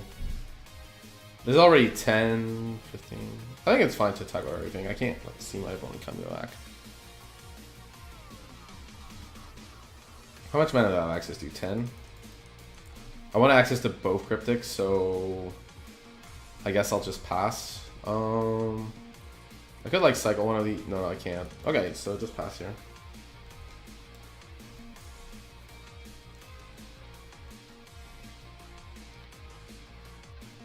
Right, they can exile our spell snare if they want. That's fine. That doesn't do anything. So now I'm gonna attempt to repulse, and we're gonna like play Maelstrom Pulse again, and then we're gonna Cryptic Command it, and then they might have something else. Yeah. We might. I might. Okay, so I'm probably gonna remand this since it forces them to recast it, which is actually really good for us here. Okay. Now they're like, well, okay, well, I guess I could cast again. Okay, so we're gonna cycle this Curator of Mysteries. Oh, actually that was bad because they have Scavenging Ooze, so cycling here is bad. I shouldn't have done that. We don't... I guess we would want Spell Snare since it counters Brutality. Thankfully it doesn't matter here, but I should have considered that it grows the Ooze potentially. Right, and then we just cast Spell Snare on this. And then, yeah, they have to run blind into our Cryptic, which will get them hard, and then they lose. At this point, we're just gonna counter bounce.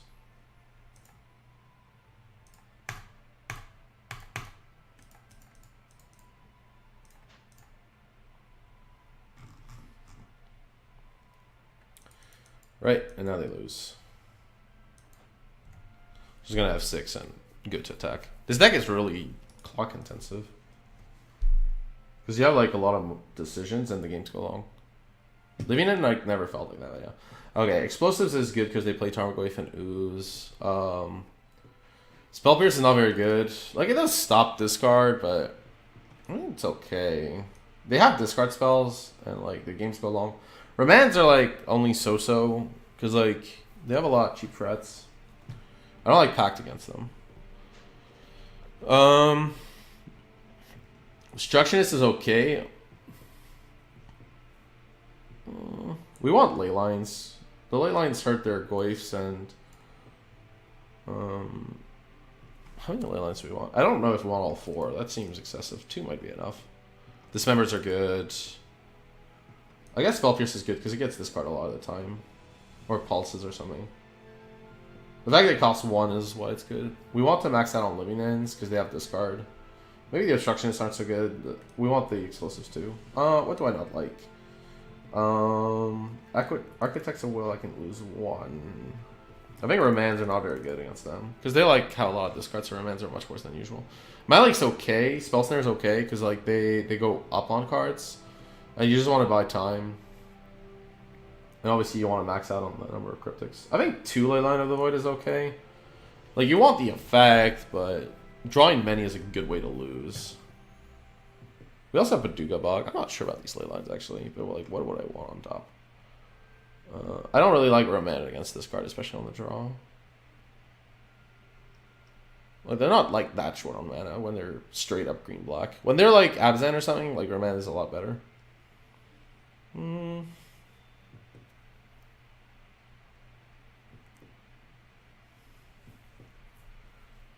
This counters Liliana. That might be better than one of the ley lines. We'll have 1 ley line. It's fine. We can try it. See what happens. Yeah, Sorcerer Spyglass. Getting Liliana or Ooze is good. I think this card is probably quite good, actually. They're probably going to board in a bunch of Abrupt Decays and stuff. So yeah, and discard. So I'm not going to rely much on As Foretold. Like, if I do As Foretold, it has to like be strong that turn. They might have Nihil Spellbomb too. I could play Obstructionist actually for that reason, like against their Graveyard Hate rather than Leyline.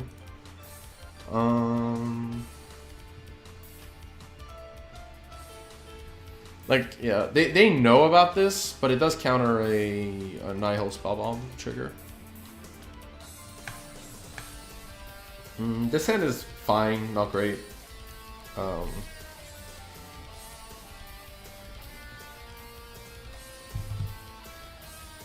Right, Inquisition is they get Living End. Man, there's a high chance this fails actually against our deck. It does, like, they do need to keep it, but yeah. We're just gonna play Tolera West.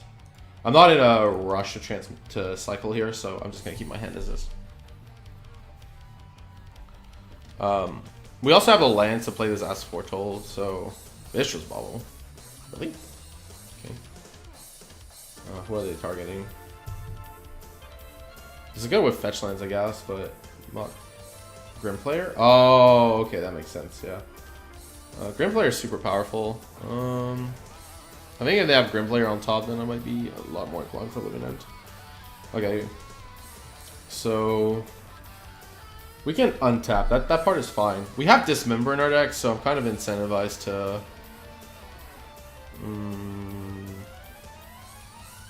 I am incentivized to like see if I can draw it.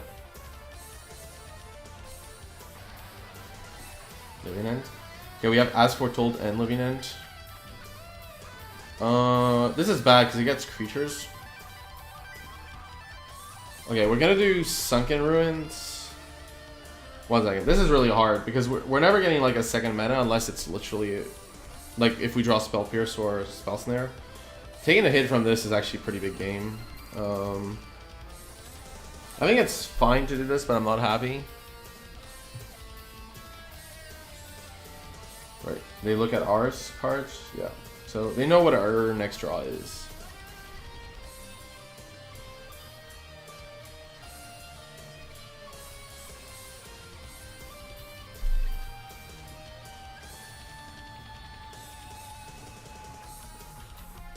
They should attack first regardless of what they have.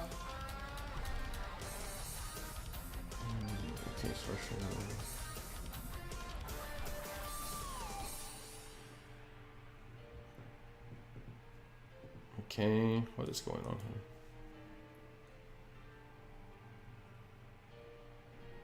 Fotsy is awkward. I'm gonna let the Fotsy's resolve. There's no point to respond. Sadly, it's gonna get the S Foretold here.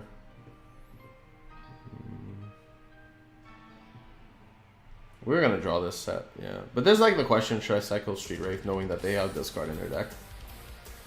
Right, so Fotsy's are as Foretold. You know what the top card is? It's probably not Spell Pierce. It might be Spell Pierce, that might be why. Actually, that would make a lot of sense. I wouldn't be shocked if the top card was Spell Pierce. That explained the whole, like, take 2 damage and do this pre-combat thing. Why would you do this pre-combat? Oh, what is this? Player number 2. I'm going to cycle this since there's no cost. What was the top card? Explosives. You're casting this into explosives. That's wow. That is a show of strength right there. Okay, they're like, how likely are they to have Abrupt Decay in their hand? I'd say like they're super likely to have it. By the way, we have to, so because I think they have Abrupt Decay, Fotsy's in the graveyard, okay. Okay, they just bin free cards. Okay, this is interesting. Like, do they have to decay? Because they ran their Grim Flayers. They didn't keep a card. This is actually a really hard turn.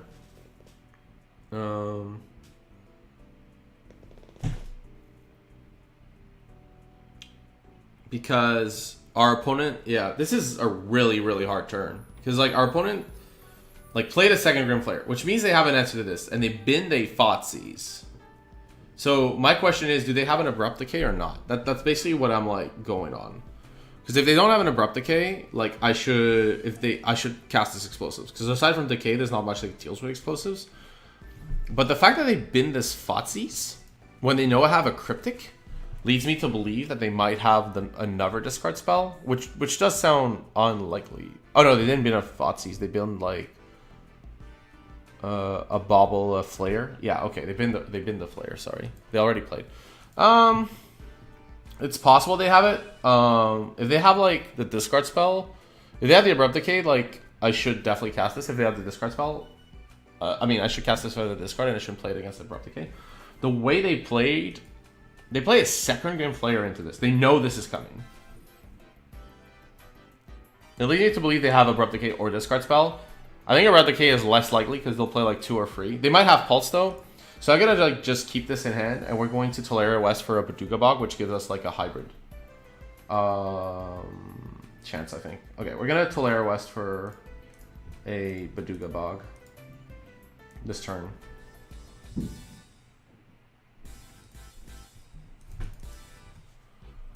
Right. Are we winning if they have another Fotsy's? We can Cryptic and we can draw as Foretold Living In. So we're totally like, we totally got a good shot if they you know, like we can beat a discard spell for sure. I don't think I can beat the tempo of an Abrupt Decay, but yeah, okay, so they actually have it. Okay, that was really close, but we still have access to Cryptic Command, so it's not so bad. They have to have like 2 discard spells for this to be truly awful. And we have Bog, which could like remove this stuff later, so yeah. Like, they needed another discard spell. They binned one, which was like the biggest tell for me that they had one, but that was close. Let's see. Next turn, we have access to Cryptic at least. This is really brutal, they're stacking their deck like this. What did they put in their bin? Abrupt Decay's in the bin? Okay. But my opponent capped top 2? Or is it? No, the swamp should be from something else.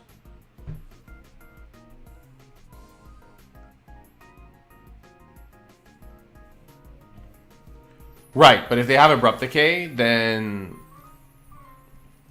I guess the explosives, like playing the explosives plays around them having, like they have to have Decay that turn. while by doing like with a discard spell, like they get your cryptic anyways, but the board's empty. It's actually a pretty close scenario. Yeah, I think you're right. Like I should like just jam into Decay, because if they don't have it, then I'm fine. Okay, they bin Liliana. They put a card on top.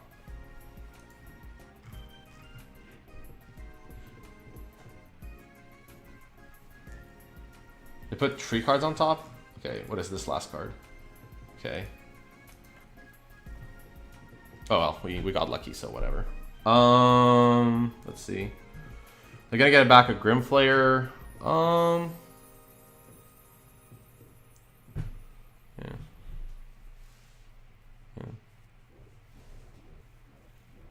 Like, it was really weird that my opponent played the Flare, so like I felt that like they potentially had both but they binned the Fotsies, which was weird because then they didn't have that many cards.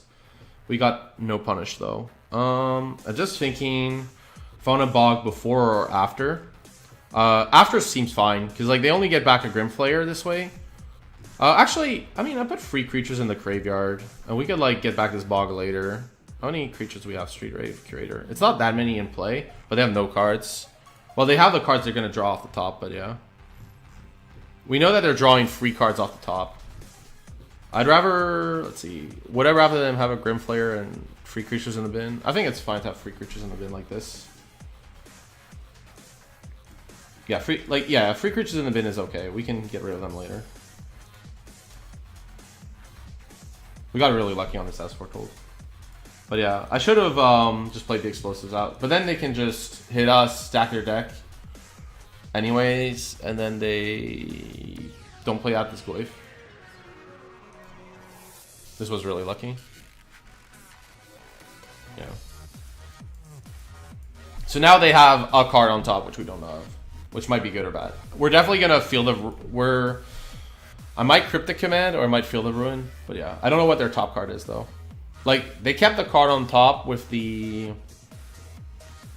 assumption that I wouldn't do this, that I would have Cryptic Command and be forced to tap. So the top card is either an answer rather than a threat, but could be a Lily. Yeah. If I get a second Tolaria West, I'm probably gonna get a Dimir Aqueduct to rebuy Bog and get rid of these creatures. And now we're gonna start hard casting creatures. But yeah, I should have played the explosives because they need Abrupt Decay or Pulse. Oh, okay. They had really? You want to drain me for 2 here? This is still a 2-turn clock. I don't really.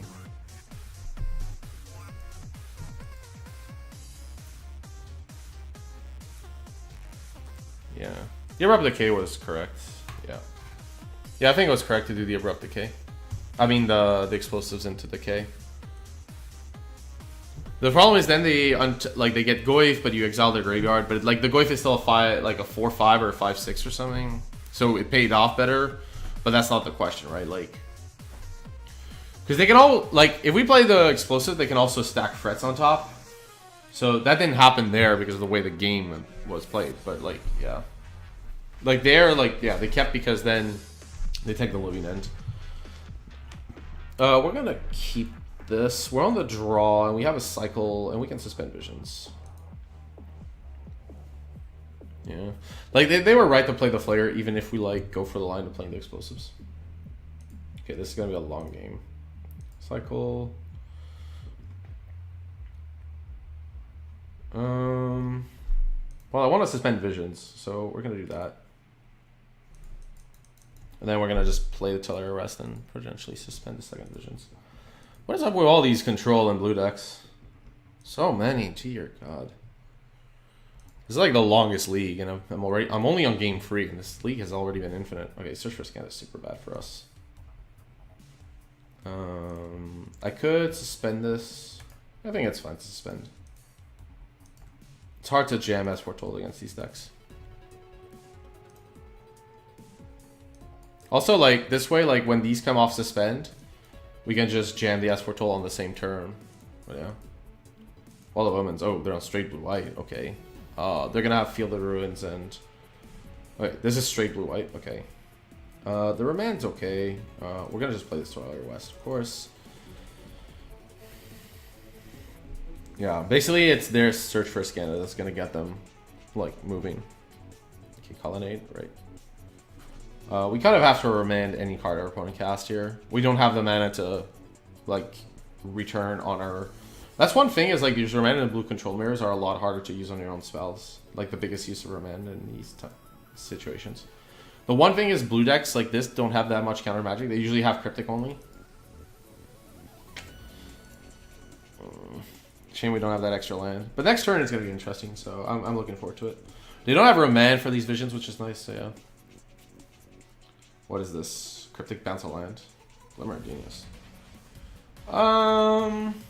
This is a totally fine spell to remand, like tempo-wise. I don't really want to spell pierce it. I want to spell pierce like a cryptic. Pact? Okay, well. No, we always draw this one of Pact and Negation. That's meant to be like tutored. I like it. I really do like it. Like, there's definitely situations I can see where like you're at 5 lands, want like Living End, tutor it, and like counter like Escape Shift and kill them. What is this? Yeah, okay, so we can spell pierce this. We don't want our, like, our opponent's main phasing this, which is a pretty big tell. Okay, they still have the land. We still don't want them to go that far. We have, like, cryptics and stuff. Okay. Ancestral Visions is going to resolve, and then we can ask Foretold. Yeah, so we're going to draw 3. Okay, Field of Ruin. I'm going to play the Ask Foretold here, or not. 1 second. This is a good turn to play the Ask Foretold. But then they can untap and do something horrible to us. What is the most horrible thing they can do? Like a Planeswalker, I guess? But then we have Cryptics and stuff. A Planeswalker would be bad. But... like, it's not like they can't defend their Planeswalker. They have, like, tons of mana if they play the free mana ones. And the Living End will get, like, a lot of threats. This is like a really good turn to get the Foretold down. So I'm kind of happy to do it. We're going to keep the basic island up.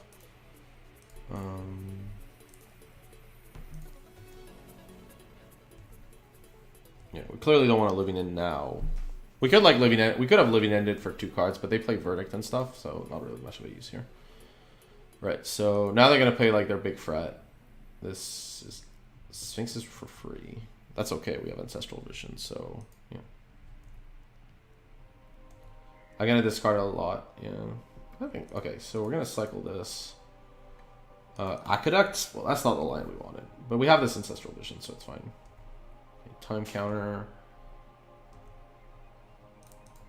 Us. Really? Come on, no lands. Well, we're gonna run into Verdict at some point, so. Wait, we're not casting this. Sorry. Oh, we're cycling it. Supreme Verdict is a very likely card in our opponent's deck that they have to play. Let's see. We can't Cryptic it anyways. I'm just thinking like what to do here in terms of. Yeah, we'll cycle this. Okay, we got an island. Let me think here. I probably want to just cycle a Curator to not like lose to Rune Halo too hard. And then we're gonna play an island. Yeah, island's good. Then we're gonna cast this Living End. Keeping up Remand. Yeah, okay. And then we're gonna move to discard. Like the Dimir Aqueduct, yeah. Even the Dimir Aqueduct is probably too much value. We definitely need to keep a Living End because our opponent has Supreme Verdicts and stuff in their deck that are not doing anything else, and the Search for Scan is gonna fill it. This Field of Ruin is gonna be important to kill the Aqueduct. I don't like the Search for Scanta, and then we can also discard this River Winder. Okay, and now we can even scry too. Visions is cool, but we're gonna cast probably Living End next turn, or we win anyways. So I don't think we need Visions now. I think we just want like untap lands. The island's hard because I do want to untap land, but I want Field of Ruin. I'll still keep the island. The island's okay. Like, yeah. Yeah, they're probably going to Supreme Verdict this turn, and then we're going to have to Feel the Ruin this. Spreading Seas? Yeah, that's not going to... Actually, it's okay against Feel the Ruin here. That's like the one thing I should have done is not tapped out on this Feel the Ruin. So now they can like Spreading Seas. Totally okay with a Ruined Halo here. Okay, this is something else. Gideon of the Trials. No anything. Gideon's probably fine. How much damage is this? Like 21? I probably should remand this Gideon, actually. I have a Pact of Negation too. This forces them to Supreme Verdict or bust. Yeah, Supreme Verdict? Yeah, sure. Okay, that's fine. We knew this would happen. Okay, put a time counter. Okay, we draw another island. That's okay. We need the lands anyways at some point. And we can always get an Ancestral Visions back if we want to. But, yeah, so... They get back the Wall of Omens, which is awkward. But yeah, we're gonna kill this Iskana of the Second Ruin. So...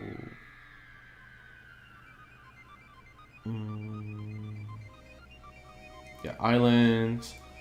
We're gonna field this. We don't want them to untap with that card. They're gonna get an untapped land, but I can't imagine that an untapped land is bad. We probably should have like played Living End first, for what it's worth, because they could draw like the land they're getting. Right, cast that, get everything back. They draw a card. In here, we have access to Cryptic and Pack, so I'm going to pass. I know we can't counter, like, yeah, we can just get more Living Ends. This is fine. And they can Snapcaster Supreme Verdict, but we have access to Snare. It's not so bad. We are 1 mana short. We have access to Snare from As Foretold, and then we have Cryptics. So the As Foretold is going to start being very good soon, too. When my opponent plays Rune Halo, I'm going to let it resolve. Because we can Cryptic it. I could Snare it, but yeah. Okay. They're just passing the turn here. That looks very favorable to us.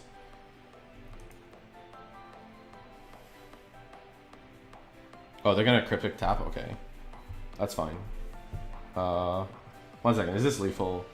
15, 19, 20. Yeah. So we're gonna Cryptic, counter, and draw.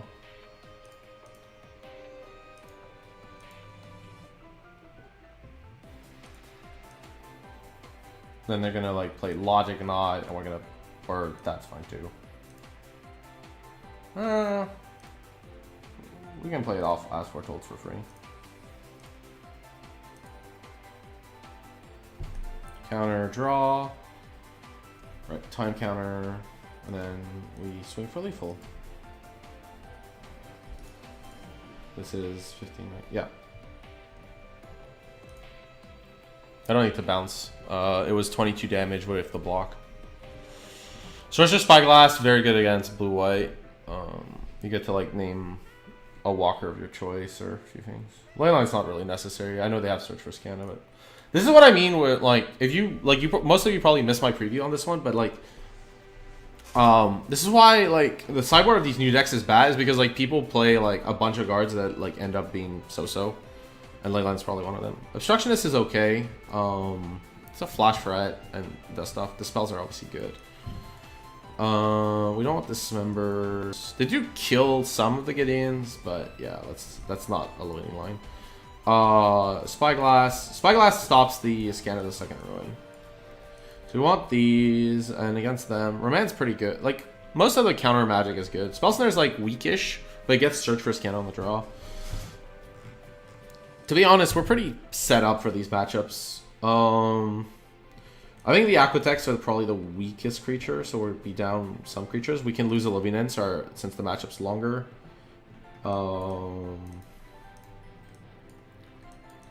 Let's see.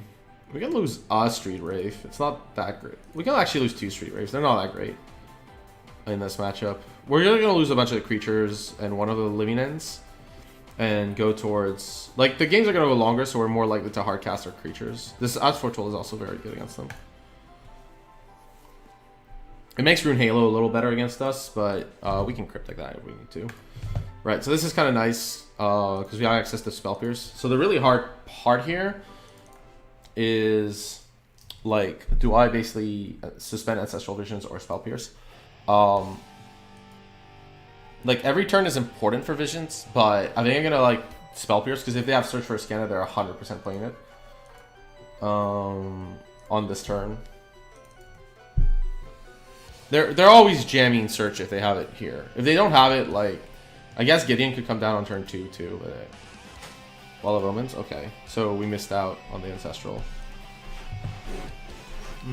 Because of Aqueduct. Yeah, see, thanks for the team. We have to suspend Visions here and play Aqueduct, which returns this island. Yeah. Sadly for us, this is the deck with Field of Ruin and Spreading Sea, so this isn't very good right now. We might lose a land drop. Gideon? Yeah. It's okay, we can beat Gideon. It's just unfortunate that it's now. Like, yeah. The Aqueduct, like, was kind of forcing us to do something. I think we can pass here. We have, like, some time before this thing kills us. Yeah.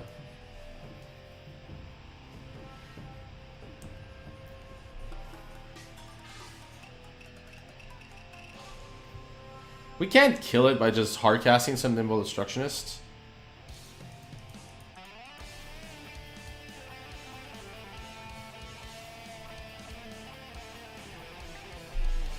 Field of Ruin is really bad for us here. Rest in peace.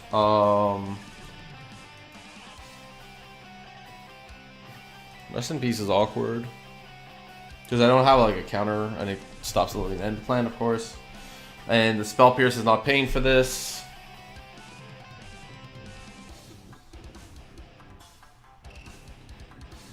I can counter the all cards graveyard trigger. Which is weird. At least it draws me a card and gets me a creature here. Kind of a hard one. I know I have to let this resolve and then, like, hopefully get rid of it later. So, yeah.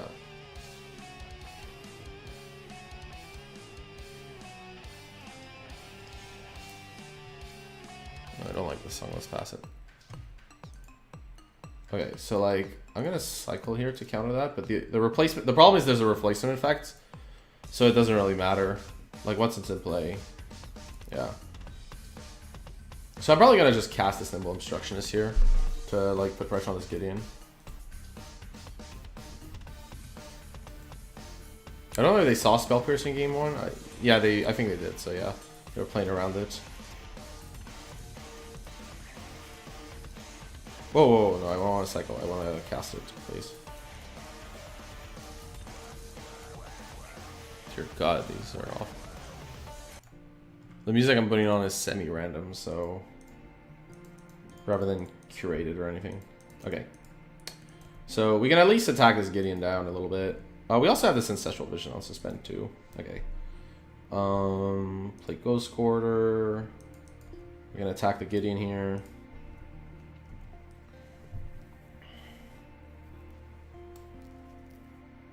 When that's Path Exile. Path is, like, okay. Like, giving us a land this early is actually not that bad. They obviously can take it away with Field of Ruin, so. I'd be surprised if they kept in Paths, though. Right, so now they're probably incentivized to Field of Ruin this Aqueduct, but we can cast the Nimble Obstructionist through it and keep the Spell Pierce from hand.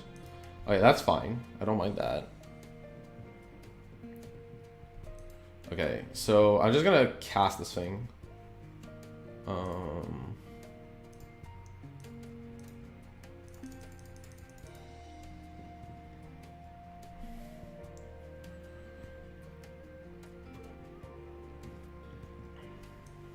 They do want to fight more of a counter warrior on the Ancestral Vision's turn. That's fine. I can't really stop that. It's true that, like, I could have cycled Obstructionist to stop the Field of Ruin trigger. But it's okay. I mean, that thing was always gonna hit our land, and this way we get this thing down. Okay, we have Tolaria West. Right, so we're going to attack Gideon first, and then we're gonna make decisions there. Oh, and here? Cool. Right. Like, our opponent's gonna potentially have to Supreme Verdict at some point soon. Let's see. So, we have Visions resolving next turn, so I want as much mana as I have access to. I can have access to. Like, this Visions is actually a problem. It's actually kind of funny how we're... Okay, so Detention Sphere is awkward. But we can remand it and buy ourselves a turn. We have Cryptic? Okay, that's cool. So hopefully our opponent's not going to fight us too much over this Visions. Like, okay, they're not. Wow, we drew 2 more. Right, so first things first, attack.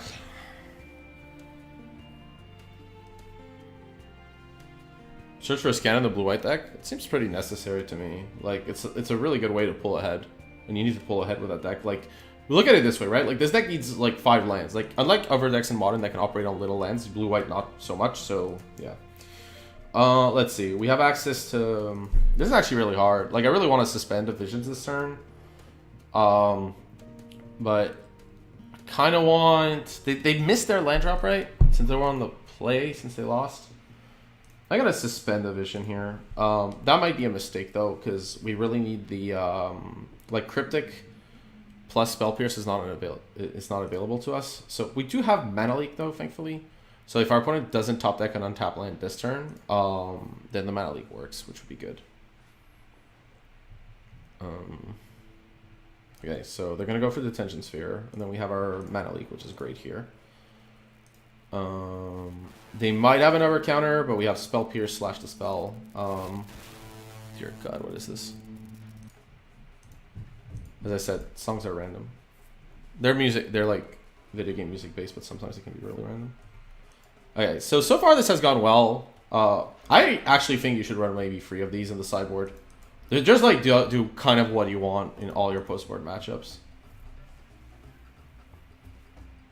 If I ran like Living End, like the traditional version, and I ran blue, I probably wouldn't run them because you care less about that stuff. Because you have Beast Within. Like, Beast Within and stuff like that is more powerful.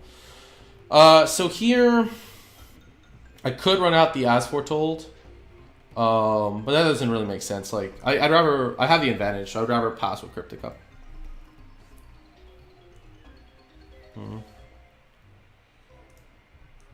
Oh, they played the land after the league? Yeah, please, by the way, don't do that. Like, just play your lands. You never know what you could play against. Okay, Supreme Verdict. I can't counter this, but I could bounce one of these to my hand. So I could return target permanent to its owner's hand and draw a card. Yeah, we're gonna do that. We're gonna return this bad boy to our hand. So this Verdict resolves. Right. Suspend.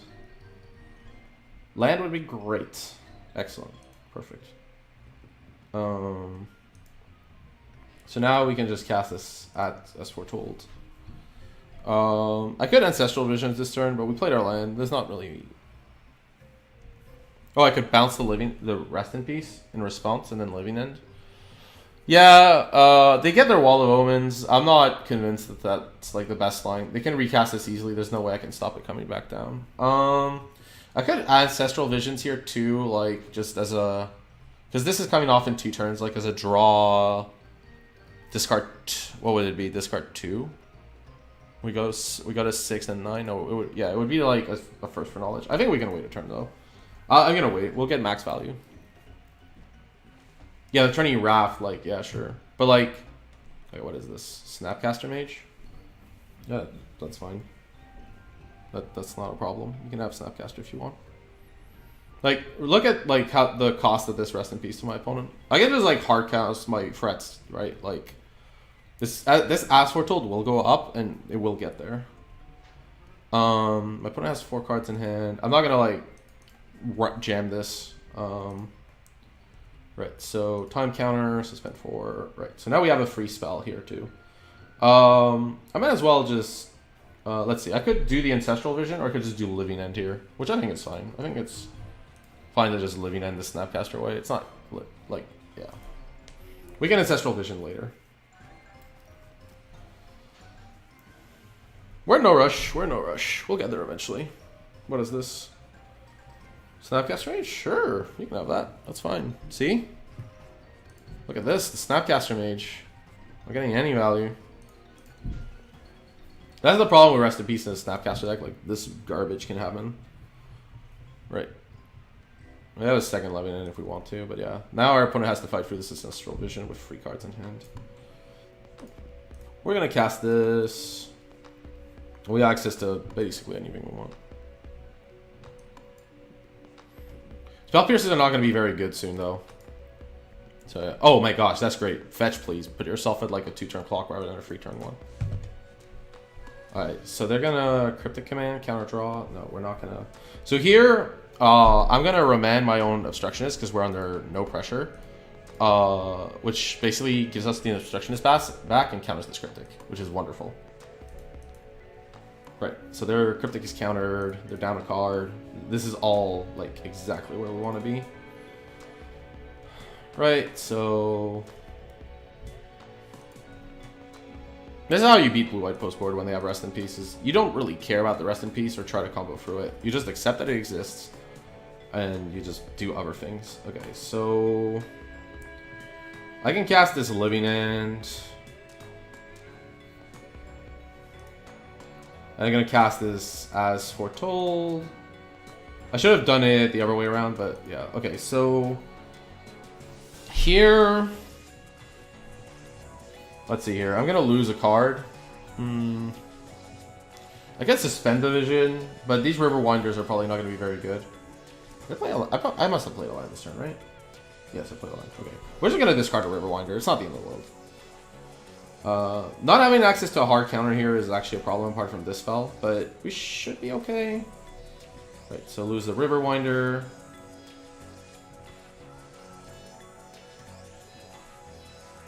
Yeah, that's how you beat the Blue Mirror. You just play like all your cards. Like, look at this, right? Like, we're gonna cast this Nimble Obstructionist. Like, my opponent can like counter this or not. I just don't care. As long as it's not cryptic, exactly. Right, okay. But we have Dispel further. This Cryptic. And then we have Spell Pierce for like something else. Right, exactly. So as long as you don't get like Cryptic commanded, you're fine. That's like the secret. Like, just don't get Cryptic. Everything's fine. Okay, so now we have Field of Ruin, which can kill this Colonnade. We're definitely playing the Field of Ruin. We're gonna cast this off the. We're gonna draw some cards. We're gonna attack for free.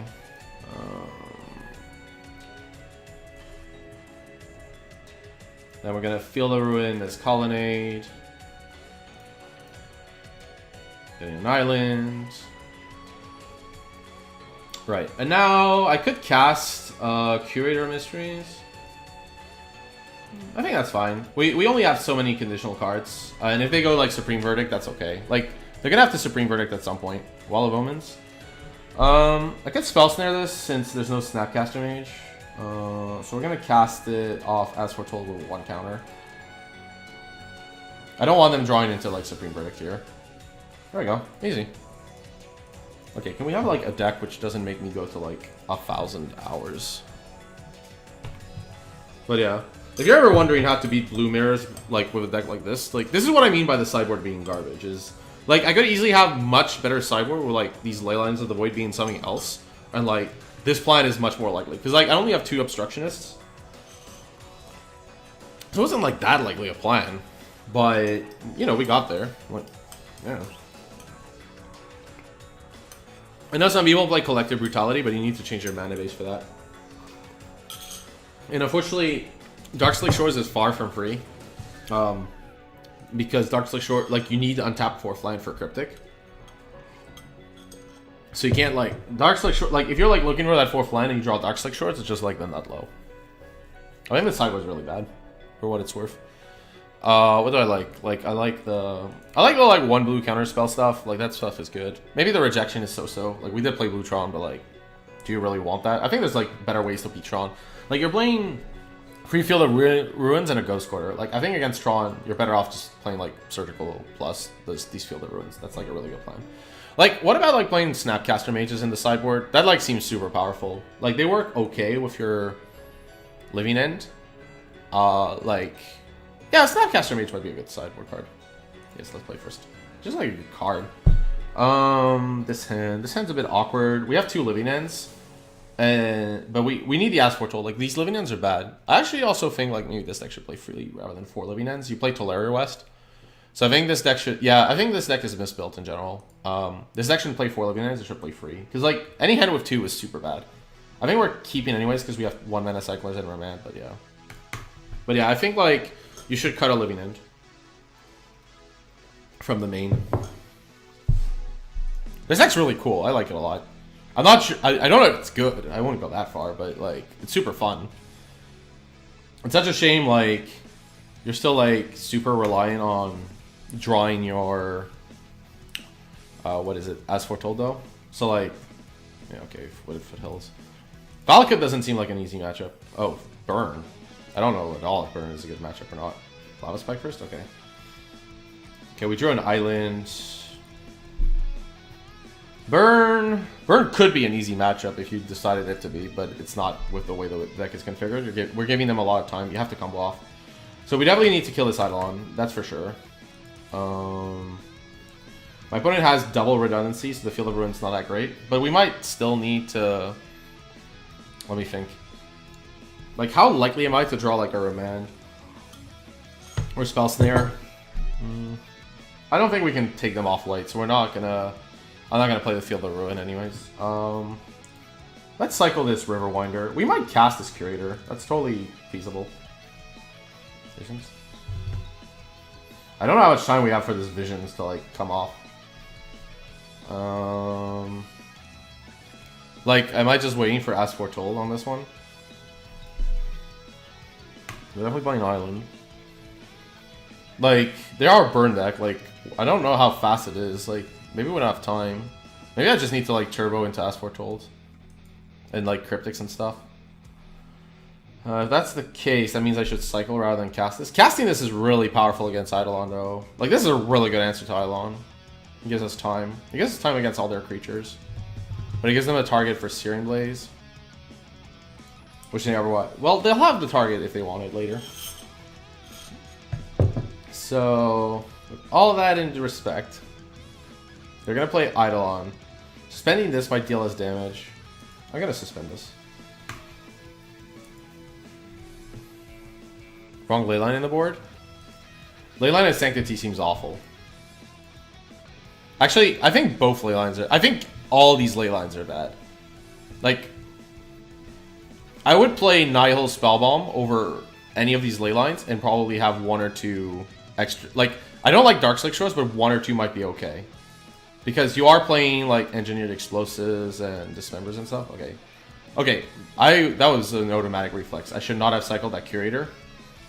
My line of, like, Curatoring was definitely correct, but, like, not if I cycle it. Thankfully, we don't never get punished, so it's all fine.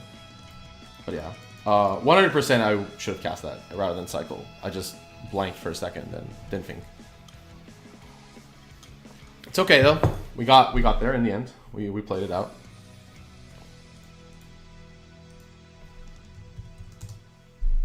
But like, this is super bad because had I like not like cycled the Curator, we would have had 2. Oh, Shrine, okay.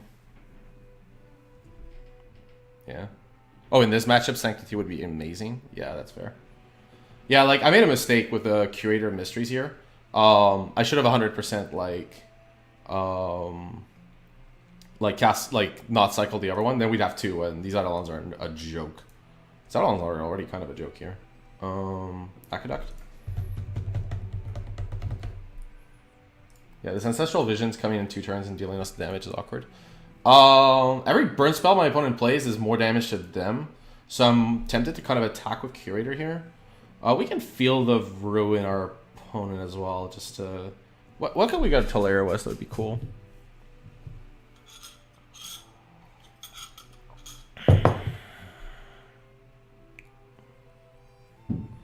Like, Yeah, Tolera West. Pact of Negation is not a card. I don't really want any cards off Tolera West.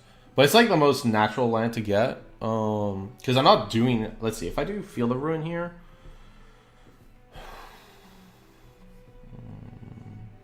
I have like 2 islands. Like, this game isn't lasting that long. I definitely should attack with the Curator this turn, though. Because, like, the clock favors me. But you can, like, see why I was an idiot to cycle this. Like, imagine had I cast this and then drawn into this. That's unreal. My opponent's at 7. I take a damage, and then, like, I just re-attack and win. And my opponent literally can't do anything. Because they played 2 Eidolons. So, yeah, that was a huge mistake to cycle the Eidolon earlier. Oh. Yeah.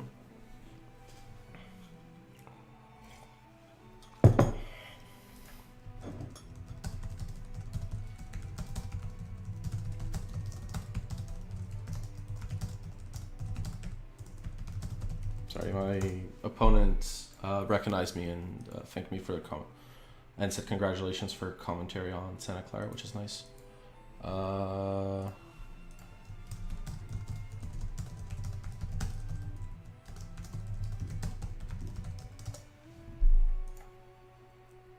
Right, yeah. Okay, so I'm not like the most impressed by the double Eidolon play here, I would say. I think the 1 Eidolon's fine, but like at this point, like your burn spells are dealing you more damage, so I can just race you.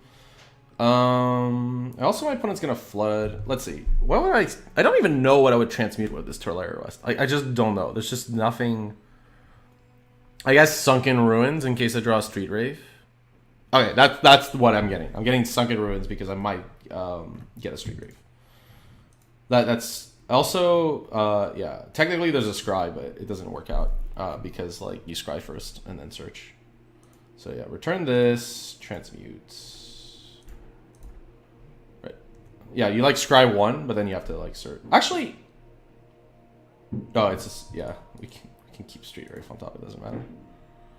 Right, so now we want to get, like, Pact of Negation deals us damage and all the rest is bad, so we want to get this Sunken Ruins in case we top deck, yeah. Okay. But yeah, like, imagine how much better this game would have been if I had played the second Curator. Like, this is unreal here. Yeah. Like, the second Curator would just be locked down. Like, our opponent has to kill this Curator this turn. Yeah, they can attack back, that's fine. And then, like, they have, like, yeah, the Visions does deal me damage, which is awkward. So let's just play the Sunken Ruins here. Attack. Right, so putting my opponent to free. And this is gonna be, this Ancestral Vision is gonna be awful, the one I suspended. I did consider the possibility of Eidolons, but... right, we're gonna pass, and we're just gonna hope that... Let's see, Shrine. How much is this? 1, 2... 3, 4. So I got a 9. I got a 5.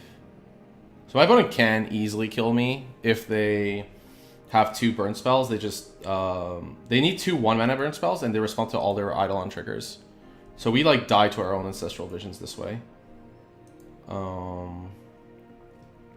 There's not much of a point in me doing Field of Ruin. It actually adds them mana. So yeah.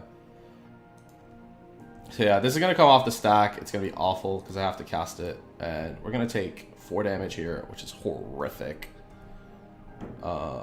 So yeah, our opponent can play 2 1-mana burn spells and win that way. But if, yeah, many people with Eidolon just don't believe that they can die to their own Eidolons, but it happens more often than you would think. Really, you have it? Played this game bad. If I had a second Curator, this would never have happened. Right, so you Lightning Bolt, and you stack the triggers in such a way that you don't lose. Okay, they only had 1. Okay, that's good to me. Okay, we got lucky there. I played that poorly, but we got very lucky. Like, unreal, actually. Lucky. Obstructionist is very good against...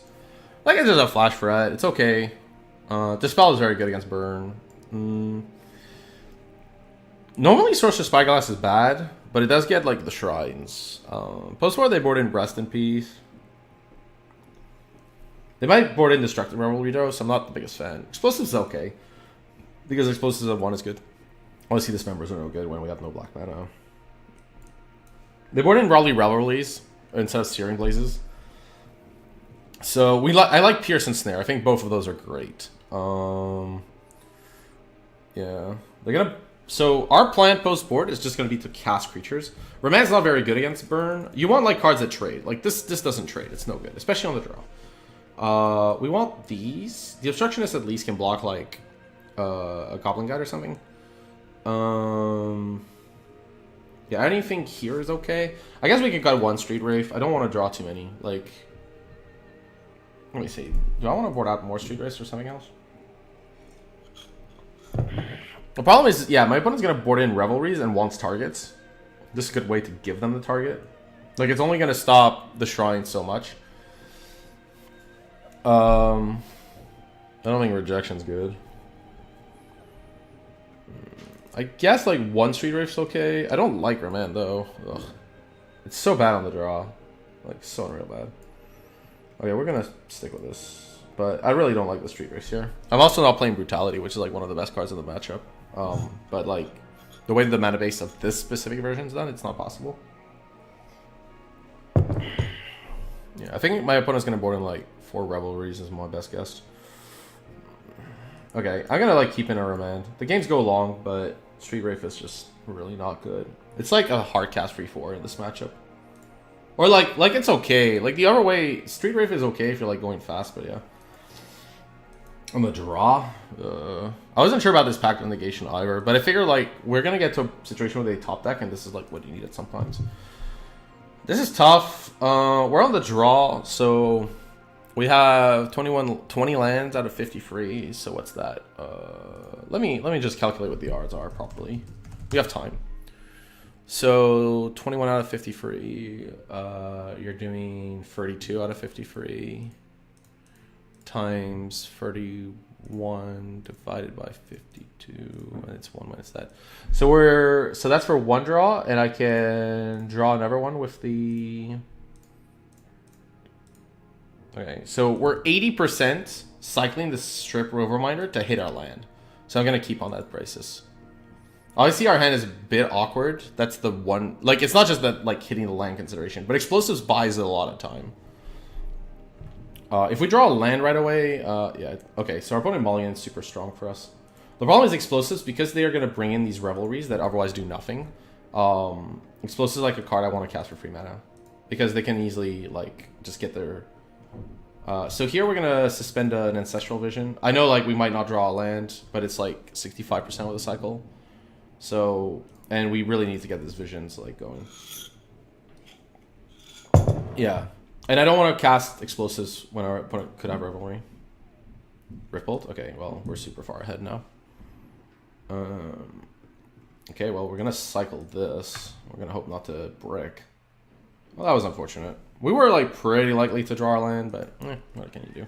We're still, like, not out of it. Like, Spell Pierce against this is, like, a hard counter for any non-creature spell. And we have this Visions that is coming off eventually, because we'll have time. Goblin Guide here would be another Riftbolt? Wow, okay. I might counter that Riftbolt.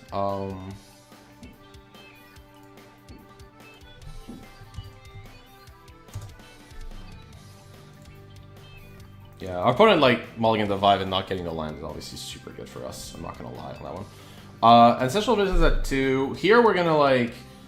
I think we're going to have to cycle one of these to, like, ensure we draw into our lands. And I'm going to Spell Pierce this Riftbolt.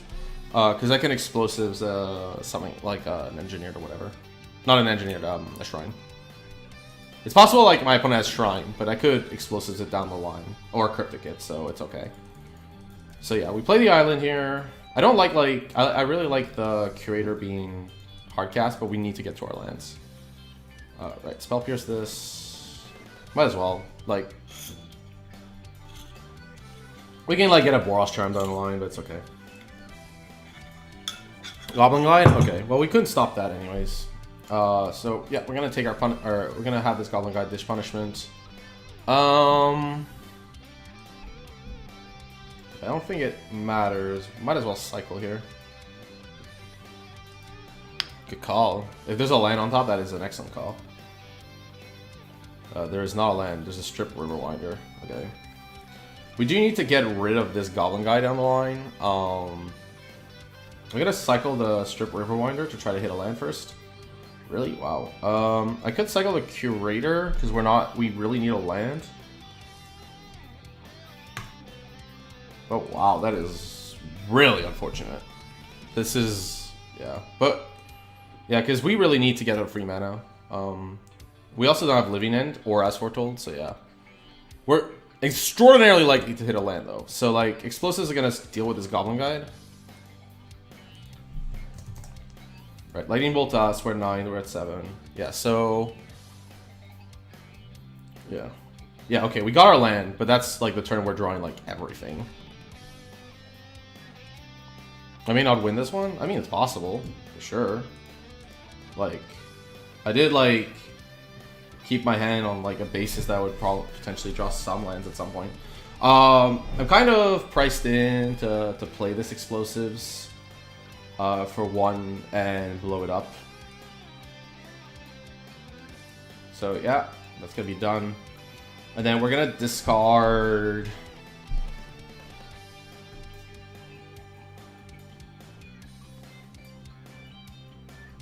Yeah, so now we're gonna have to move to discard. I'm gonna lose.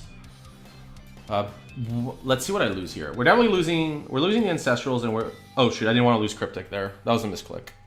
Unfortunately. Let's see. I'll lose both Ancestral Visions, I think, or the Pact. The Pact might save us down the line, so I'm gonna like lose the Ancestrals. I'm just trying to like figure out how we lose, but yeah. I wouldn't have discarded this Cryptic. I was meant to discard this Pact and Negation, but yeah. Once that Cryptic was discarded, there was not much I could do. Okay, so we get a Field of Ruin. Okay, so we have plenty of mana, which is great. We gotta kill this. Alright, and from now on, we're just gonna stop anything our opponent does. Okay, Swift Spear, sure. Apart from that, Swift Spear. That's like the other thing I could have done, is just taking the damage and then like countered everything in the future. Let me think. We have Tolari West, so if we get an As Foretold, that's pretty okay.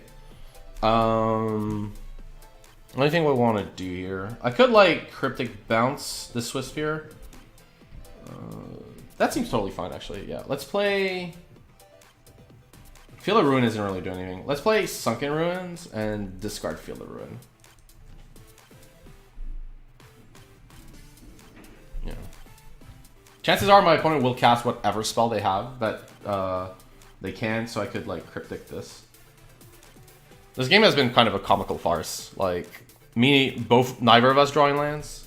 This is a little harder here. Like, we're taking damage potentially. This 1 damage might be enough, sadly. Okay. My opponent's offering to just deal the damage here. Which would put us at 6.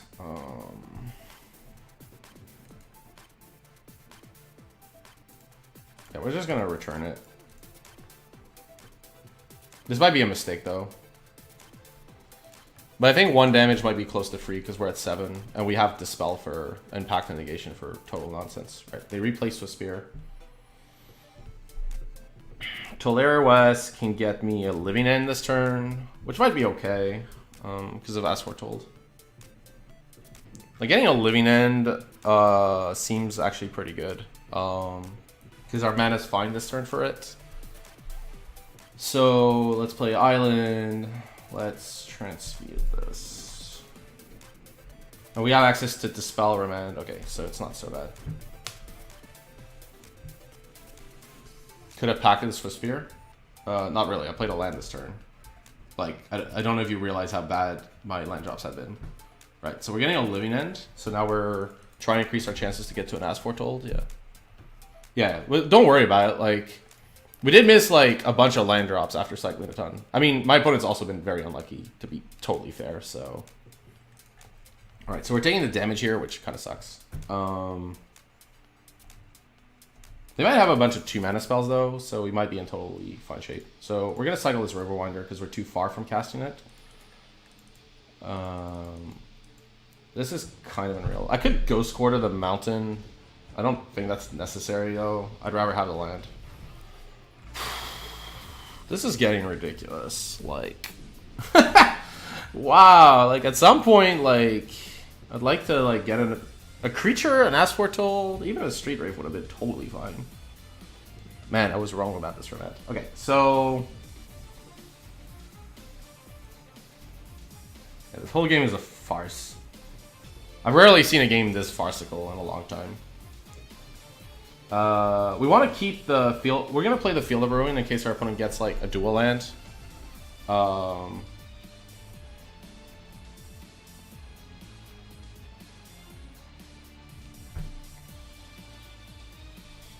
Yeah, the Swiftspear might be... They have 6 cards in hand, so... But our clock is unreal from the graveyard. Okay, they got the Wooded Foothills, so, like, what do they do now is a good question. Right, we take 1. Right, we have, like... We do have ways to interact with what our opponent does. It's just been a very unfortunate game in a lot of ways. Okay, this is getting ridiculous. We could actually hardcast a Riverwinder. Okay, I'm gonna play Ghost Quarter here. We're gonna have to pass, which is awful. We're gonna Romance just the draw card. But yeah, this game has been like a total farce. Like our opponent, I mean, I'm not saying like our opponent was super unlucky too. But probably that Explosives was wrong because I could have prevented 1 turn of this. Yeah, like just ugh. Okay, so Sacred Foundry. So I want to Remand this. And we want to Field of Ruin that first though.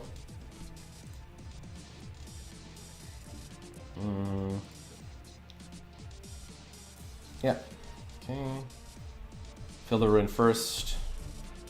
This might get our opponent like the extra mountain they need to like do some more stuff here. But yeah, at least like... Alright.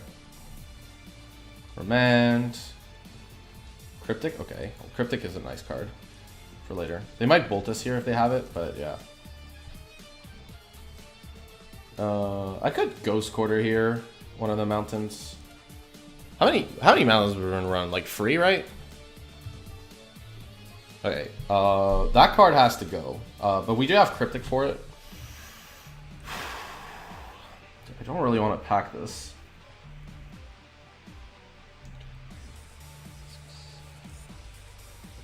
They need like freelance for this to work. I think we can Cryptic it later.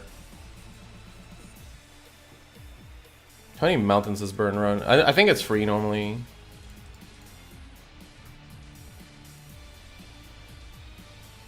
Two?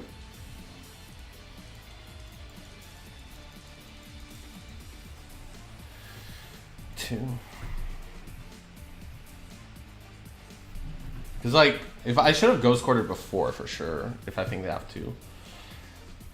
Pacting this seems super risky. I think we can chance this card. I don't want to pack this, so... It's also super slow. Yeah, I don't think we're going to pack it.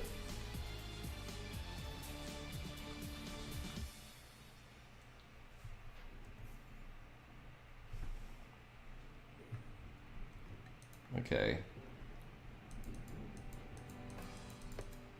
I don't have to Ghost Quarter now, though. As Foretold. Wow, that took a little while to get there. So we can cast this Living End for a ton of stuff. Like this should be way more than lethal, but yeah. Okay, so here,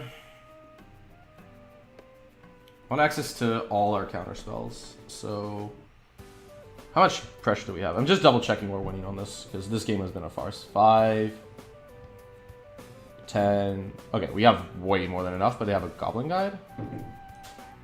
No, we have Cryptic. We can bounce the Glad. It's not so bad. Okay, so yeah, we're definitely casting the As Foretold.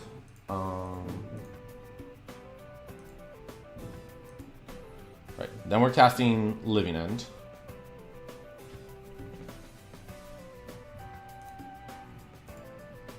This whole game has been like one long farce.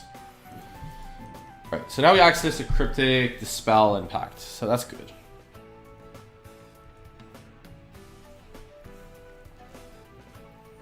We can counter a lot of stuff.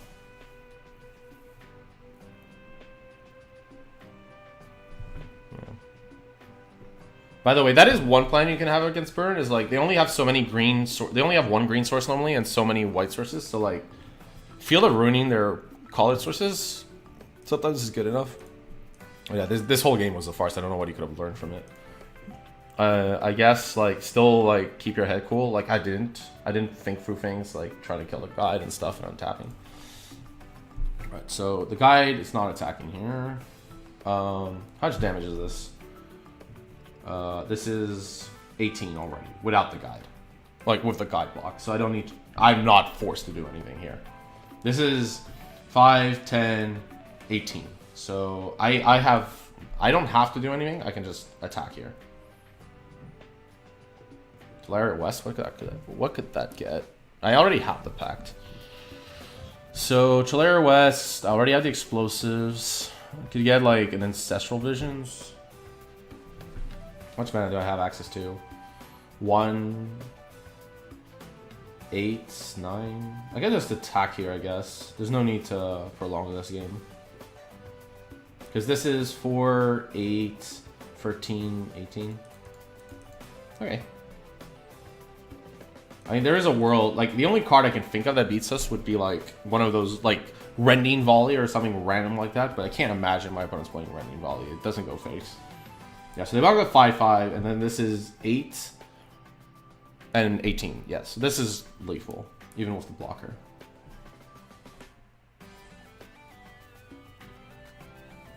I mean, technically, if they have Rending Volley or whatever, I could Cryptic a Shrine.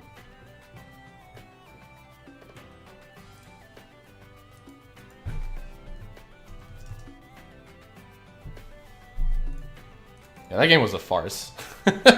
I think game 1 was probably the one you could have learned the most from, though.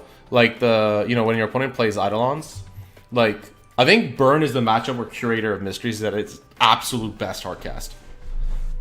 Because it just comes into play. Like, we had to cycle ours in game 2 because we were lacking land drops pretty hard. But, yeah, like, Creator of Mystery was good. But, like, we could have lost easily through those Eidolon triggers. So, that was another thing to keep in mind.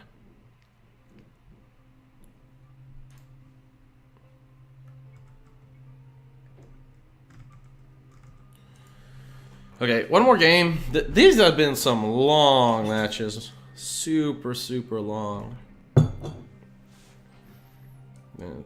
I think in a real life tournament, like you don't need practice necessarily because the deck is like fundamentally mega hard, but like there's a lot of like this is a control deck at heart. This isn't like the Living Dead deck, which is like kind of a combo deck. This is like control combo. As for how good it is, like I think if you like change this deck to like not have a terrible sideboard, it might be okay. I think the current version's bad for what it's worth. I think there are ways to make this deck like super good, but it does rely on like you need to like not rely on the graveyard, which currently it does okay.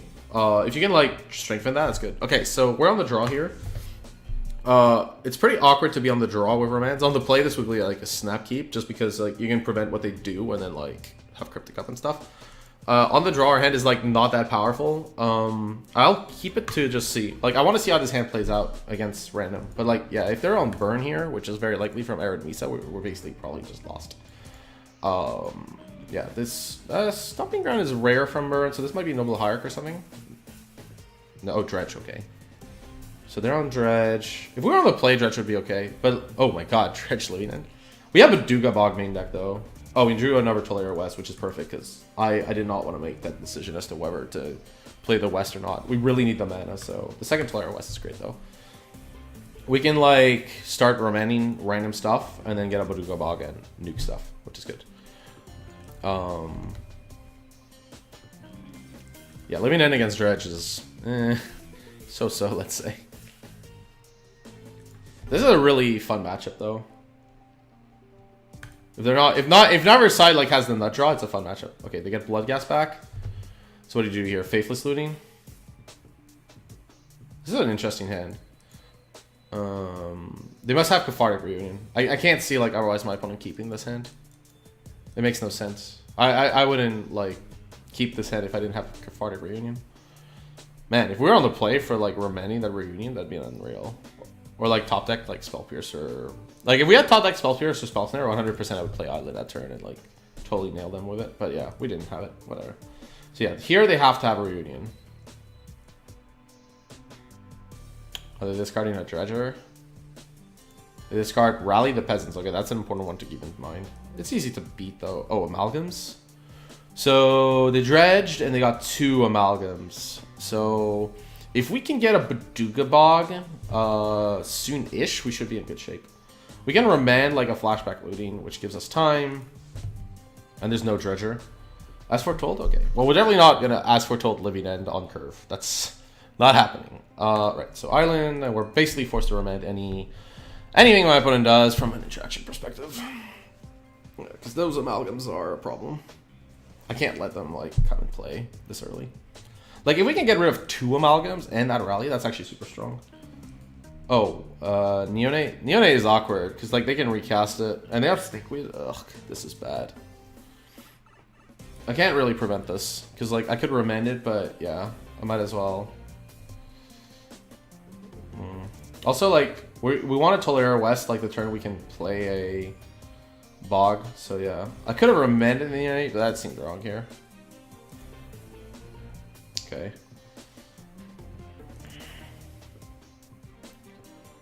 Like, I could transmute this, but there's a high chance my opponent can give out amalgams back, so yeah, we're gonna have to wait. This is actually like a pretty awkward all-out of sequence stuff.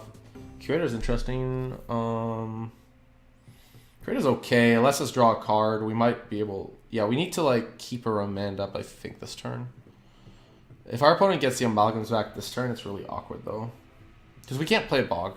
This is like all down to, yeah. The good news though is we could Living End, which gives us some time if our opponent gets back the amalgams right away. So I'm okay with playing Island and have Remand plus cycle as Curator. Hopefully we draw into like a land. Drawing into Dugabog would be like a total nuts. But yeah, here our opponent could Neonate on second main. Then they need to hit an Archamoeba, which isn't like that unlikely, unfortunately for us. They could hit like also another Dredger. They're like likely to get these amalgams in play, but then we can Living in them. And then we need to get lucky. Okay, Imp. This is second main. They got nothing, which is great. They got a bunch of Dredgers. Yeah, so yeah. Okay, so draw step. When Archamoeba is one time. They can dredge free. Free is their maximum. I like the life from the loam here. They just... What did they dredge? Like... Oh, Drakmor salvage. They really need a land. Oh, they're gonna... Oh, wow. Okay. I think if they had a land in hand, their play should have been to get back Dark Blast, kill their own Bloodghast, and recast it. So, like... We're gonna remand this. I'm fairly certain. Yeah. So our opponent could have like gotten back Dark Blast and killed their own Bloodghast if they had a land in hand. But like getting back the salvage tells me they don't. So right, so now we're gonna like just nuke this graveyard, which is putting us in an insane position. Because like we're getting rid of 2 amalgams and our opponent has to backpedal. I think our opponent had a mediocre draw. If we were on like the play, this matchup seems really good, but on the draw it's yeah. Okay, Spell Pierce, interesting. If we draw like a land, the Spell Pierce could actually be pretty good. Remand, okay, well, we're gonna transmute, and we're definitely getting Baduga Bog now. No chance not to here. It's just by far the best play. Get Baduga Bog, play it, get rid of all this garbage. This looks good. There we go. No need to deal with that stuff. We didn't get rid of a Conflagrator stuff, so our opponent's hand must be stacked with awful cards. So here they have to rebuild. And they have a Stinkweed Imp. Green, red. Life from the loam, no targets. Yep. It's totally fine. They were hoping to like hit a Bloodghast off that Faithless Looting so they can... That's why they got the Darkmoor salvage, but like if... Yeah, which is awkward. Okay, so that's a good draw. We only have a Curator of Mysteries. So this As Foretold is into Living End is like not very good. Bajuga. Yeah, Bojuga Bog. You're right, there's no D. Okay. Fine, fine. Okay, we're gonna still play the As Foretold because we want it to start building up. Even though we're not gonna living end or like kind of do anything of interest this turn, it's okay. Like just play it. Get the remands and spell pierces going for what our opponent could do. And yeah, then we can cryptic and stuff, and we can like living end like our opponent's board when they have a board. Okay, Haunted Dead is kind of awkward since our opponent can like do that like quite a bit with that. They haven't hit a land, so I'm 100% remanding this. Yeah, remand is great because it means there's no dredger in the graveyard too. We're like super far ahead. Like, yeah. Every remand like puts us even further ahead because our opponent's like down to free cards, free lands. Like we're taking some incidental damage from this blood gas like quite a bit actually. Okay, so they play the salvage because yeah, they should have played that earlier actually. Like the turn before I meant. Okay. So now we're gonna start building towards our living end.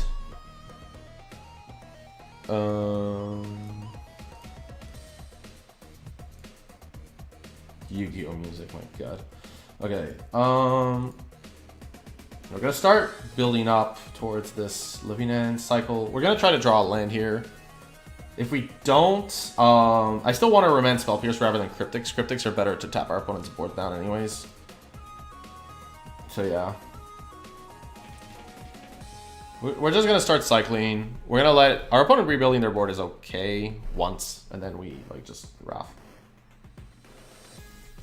Like the Haunted Dead coming back is actually pretty awkward for us. That was a really good hit up for them. Okay, Pact of Negation, not really what we wanted here. Yeah, we have access to Remand plus Spell Pierce. Field of Ruin is excellent. Field of Ruin. Let's see, do they have any mountains in their graveyard? No, okay, so usually they play 2 mountains, so Field of Ruin is not streamlined in this sense. So we're just gonna pass with Cryptic and probably Spell Pierce backup.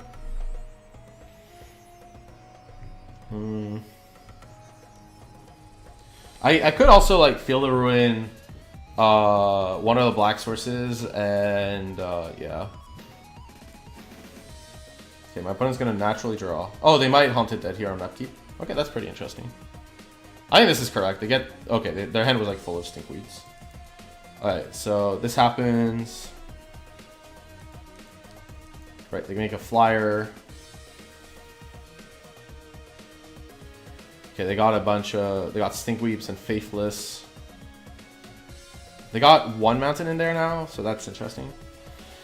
Right, so we take 2 from this.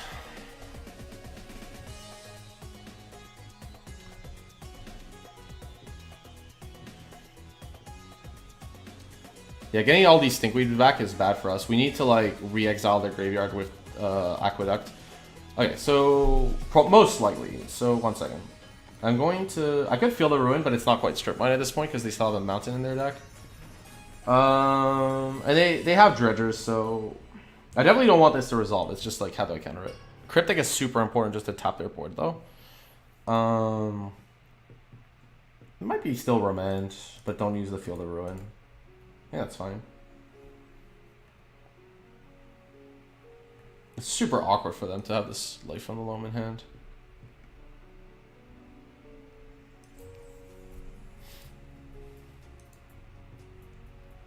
Right, Street Wraith. Okay, Street Wraith is okay, because yeah, we can cycle Street Wraith here. That's okay. We definitely, like, if we have like other stuff, we want to get there. Field of Ruin? Okay, so Field of Ruin now could get there.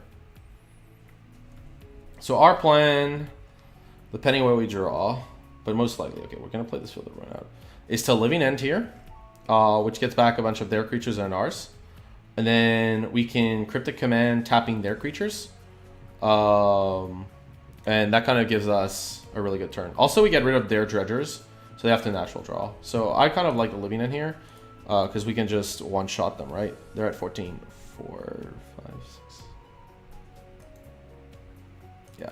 The Living End here is okay. They get back a Stinkweed Imps and stuff, but that's okay. We can even take the damage. It's not like a problem. Right, so Living End puts back the Haunted Dead.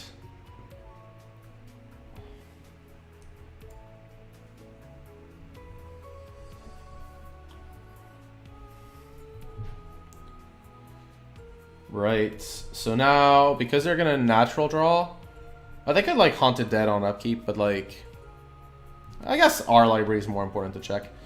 I could Field of Ruin twice first, but let's see. There's not much of a point. So, top first. The other Foretold is not very good. Drawing Romance is good though. Knowing that we can draw Romance is nice.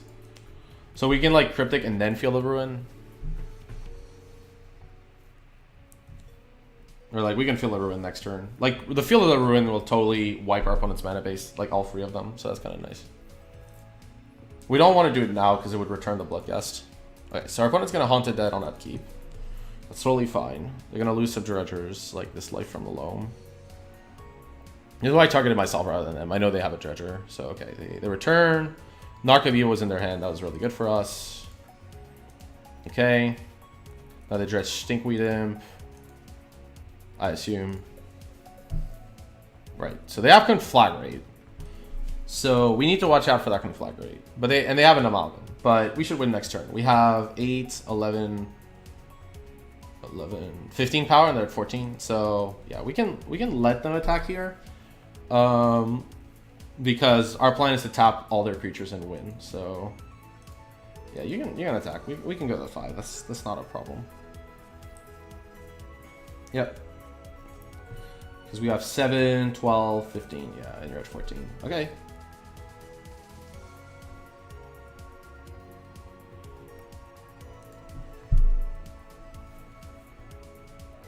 I might Field of Ruin to double check they have a second mountain. Okay, so first thing we're gonna do is we're gonna Field of Ruin. Do I want to Field of Ruin? This is pretty much guaranteed to finish. I do want to know if they have a second mountain though. That would get back the Amalgam and the Bloodghast. And give them untapped land. I think it's fine. I just want to know if they have it. Okay, we can get rid of this.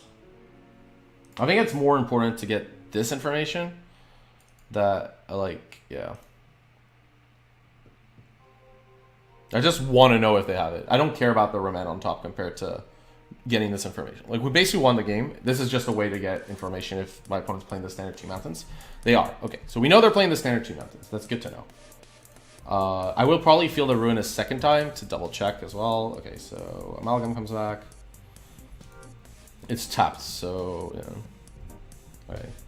So I'm going to Spell Pierce this using the As Foretold. And then, right, that'll happen. And then we're gonna Cryptic tap and win.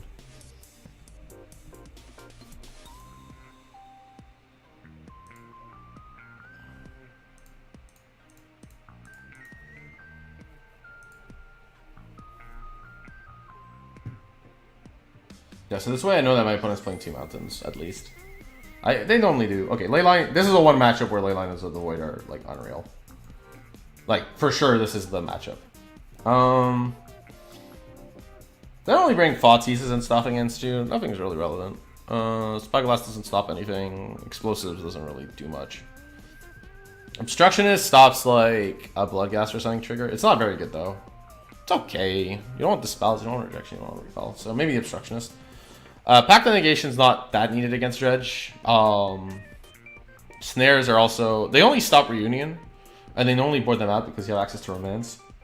It stops Life from Loam too. But they have Reunions. They're gonna cut the Reunion. Spell Pierce is good because it gets like Faithless Looting and stuff. Remand is okay. Yeah, I just want to like stay as centered as I can in these matchups. I think we can cut 1 Living End or 1 Vision. Let me skip this.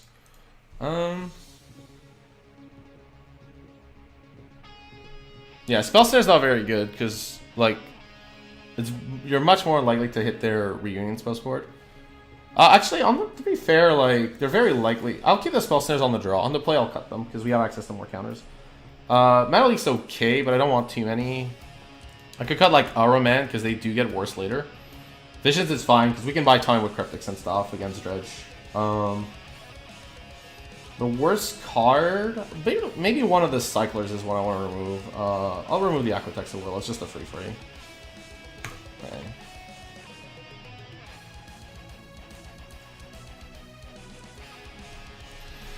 Then we'll be done with this league. But yeah, the deck is cool. No matter what, I was pretty okay with it. I think the deck could be massively improved though. I'm not 100% sure how, but I think the current version's bad. Like I think the deck is good. I think the version is bad though. That's kind of where I'm getting at. Well, we don't have Leyline, which is like the card you would want, but we have like access to Baduga Bog pretty safely. So we're gonna keep, because we have As Foretold, Living End, and we can like Baduga Bog either before or after, depending on what makes the most sense. Right, Mountain, Faithless Looting. Okay, yeah. If you're playing Dredge, you should mulligan aggressively for these two cards. Like, but Faithless Looting is just so much better than every other card of its class. Why would you discard 2 Lootings?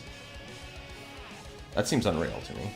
Like, what the hell is your hand where you discard 2 Lootings? Is it just like a bunch of lands? Like, in my opponent's hand, it's probably lands. I can just cycle here, get some info.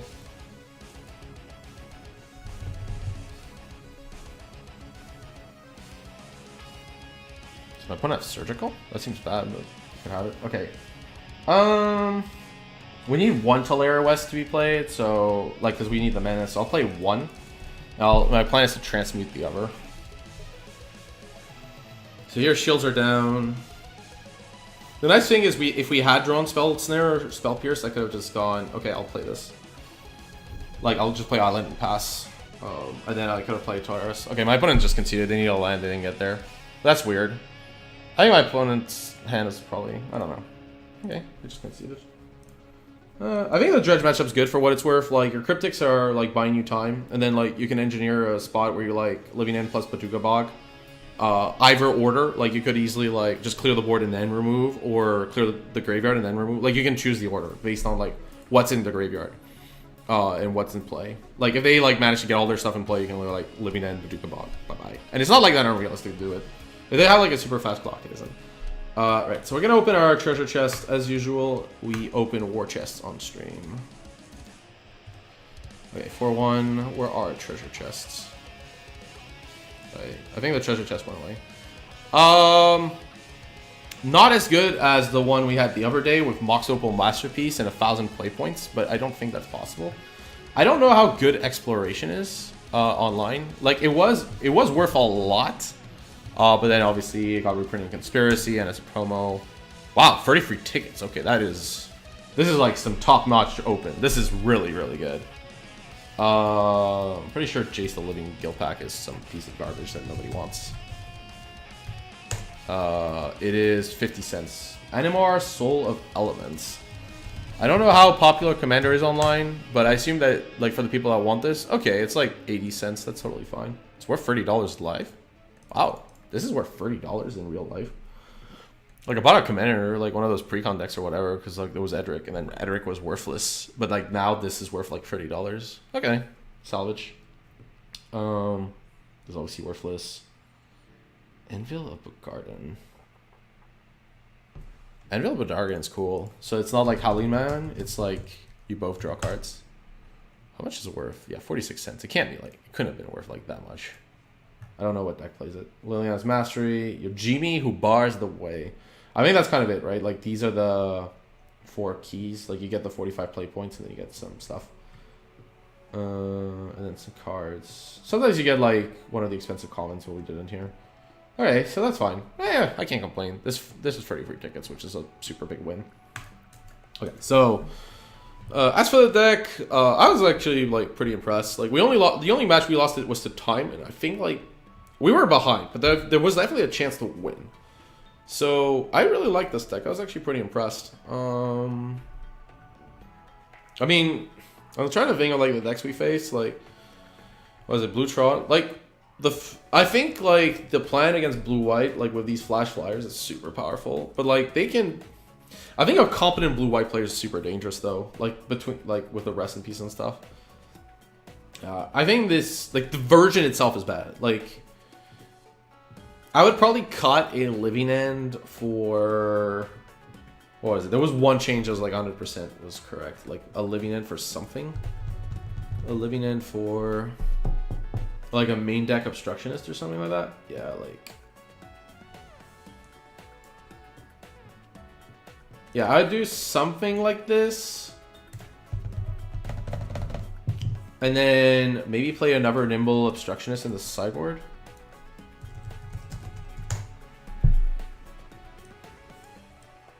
Okay. I don't know how we could improve the sideboard though. It's a very good question. Like, can we just play Kefnet? That'd be cool. The problem is like people aren't boarding out Path to Exiles and stuff, so Kefnet's not good. Kefnet would be really cool, because like it's a 5/5 flyer that's indestructible, but like the removal people are keeping it against you isn't pushed. They're keeping it like dismembers and path, and they sometimes keep it in dismember, but they definitely keep it in path, and Kefnet's bad against path. Kefnet would be cool because like your hand is always super high because of ancestral visions. What would be a good what's in the format with Flash? Like in modern. Okay, Flash, modern. Okay, Rick's cards. Okay, we also want the color to be blue mainly. We could have like blue-black cards. Only blue, and we don't want multiple versions. Let's okay. Right, 82 matches. Original Gearhulk looks kind of cool. What is this, instant card? So you can like buy back Cryptics. Gearhulk would be cool. Like, it is a lot of mana, which is the only problem. And you have no way to mill it. Maybe it's too much mana. It's really cool, but probably too much. Other Deep Fiend is also interesting, but you're not trying to tap out your opponent. Like, there's a lot of cards that annoy you on a very wide variety of axes. I don't think Deep Fiend is like where you want to be. Like, you need something in play. I don't think it's where you want to be. The other one is kind of okay. Oh, Hexproof? No, I thought like the return to your hand. What's this? Pro Lake Ancient? Well, that's not happening. And Dealing Clique would be cool. And Dealing Clique's like exactly what you want. It's like a threat, a creature. Yeah, like a threat creature or something. Yeah, I've been Dealing Clique.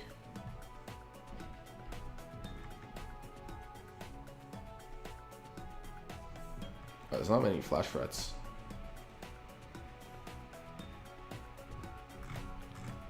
I think Dealing Clique would be cool. Yeah. I think there's like other stuff you could do. Okay. Oh, wait. Color independent.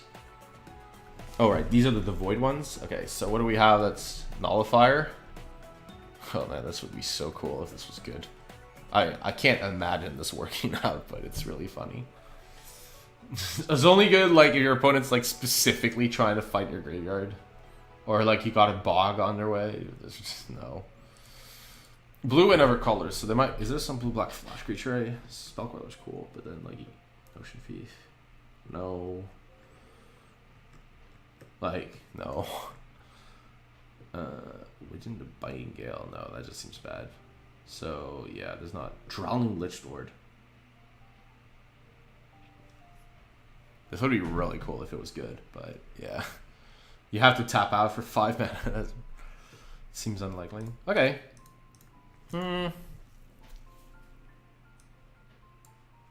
Yeah, okay, so you kind of have my thoughts. I can't, like, think right now what I would want. I want to thank people for watching. This was, like, the last community choice deck. Usually the viewership for these has been lower than I would have hoped for because, like, people who are interested in these decks come and then the others don't, which is awkward. I also think that, like, my viewership has kind of gone massively down since Tuesday, Wednesday. And I'm kind of suspecting that, like, AGDQ starting has a big effect on that. So, yeah. But it's okay. I really appreciate the people who still tuned in. Like, you guys are awesome. Thank you so much for being here. Yeah, and I hope this was enjoyable. I think this deck is, like, really interesting. It attacks on a totally different axis. And, like, your opponents are not going to play probably against this deck. So, I'm not sure it's a PT deck because, like, people will probably figure out what to do. But it's a really good, like, GP deck.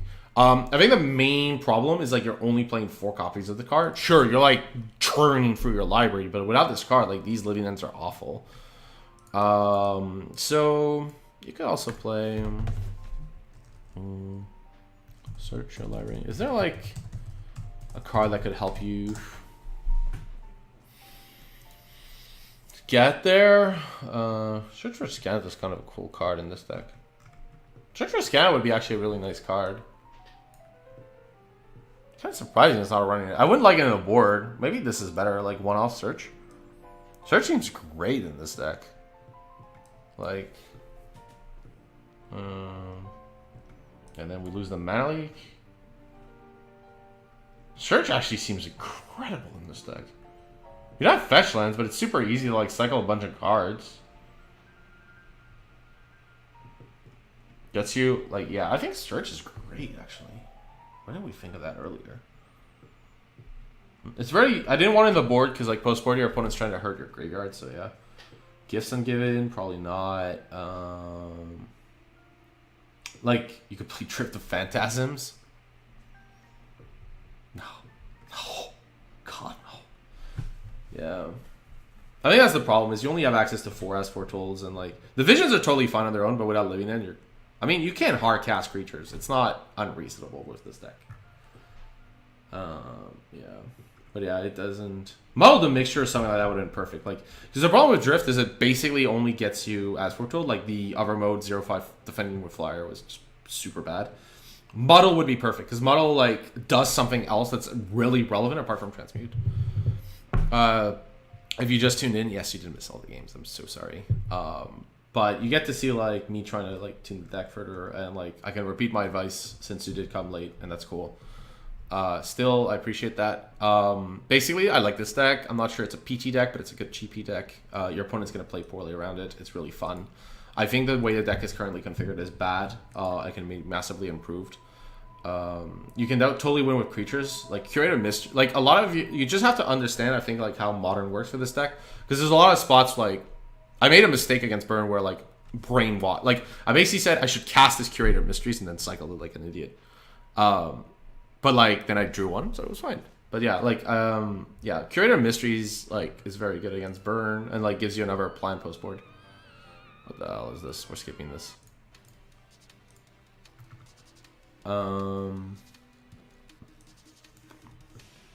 Perplex is obviously bad. Yeah, we wanted, like, a Transmute spell that does something, but yeah. Yeah. Color independent search effects. Yeah, most of these will be lands.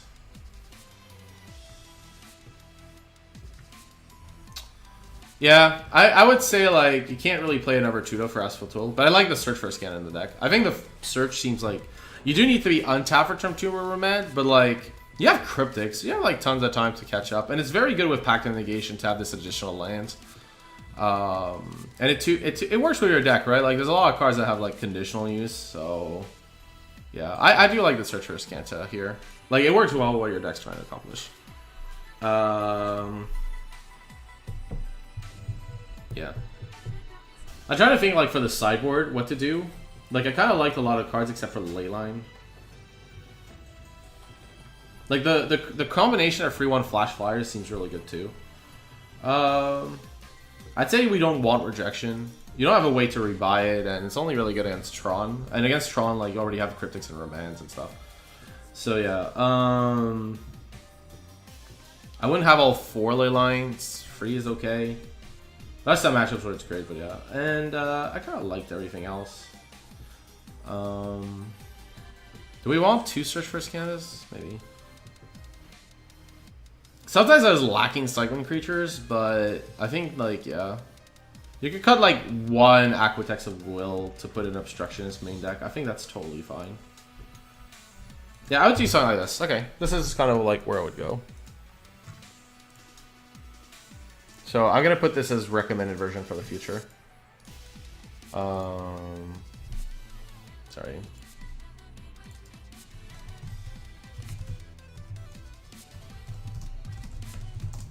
The mana base wise... There might be some utility lands you could run, because you're running Tolaria West. I really like the Pact. Being able to tutor with Tolaria West was actually really relevant. The Sunken Ruins was also super good. Yeah, I think 20 lands is okay, but yeah. Yeah, I think the way this is constructed is good. A little better. I like a plan against control decks with Cliques, Dispels, and Obstructionists. You're gonna be weak to Tron most of the time because they have graveyard hate, and you can't really put on pressure anyways. So I think you kind of have to just accept that Tron is a bad matchup. You do have access to Fields of Ruins and Ghost Quarters to help you a lot, but like you basically have to get to a point where your cryptics are good, and then like start using those. You could play Snapcaster Mage too, I think, post board. Snapcaster Mage seems really good in the deck. The problem is they board in Graveyard Hate, so you're boarding in Snapcaster into Graveyard Hate, which I don't like. Yeah, that kind of sums up this deck. I thought it was okay. I don't think it's like the best deck in Modern or anything, but it was pretty good. So if you like, I think you would do worse than running this. You could do much worse. So yeah, I hope that was enjoyable for people who like kept in this far. I'll put both online, like on Twitter, like both lists, the one I played and the one I recommend. Let me double check tomorrow. The deck I will be playing. Let me double check. Tomorrow the deck is Burn. So unlike today, which was really slow in plotting, tomorrow is going to be very efficient. So we're playing Burn tomorrow. Burn's awesome. So yeah, see you tomorrow.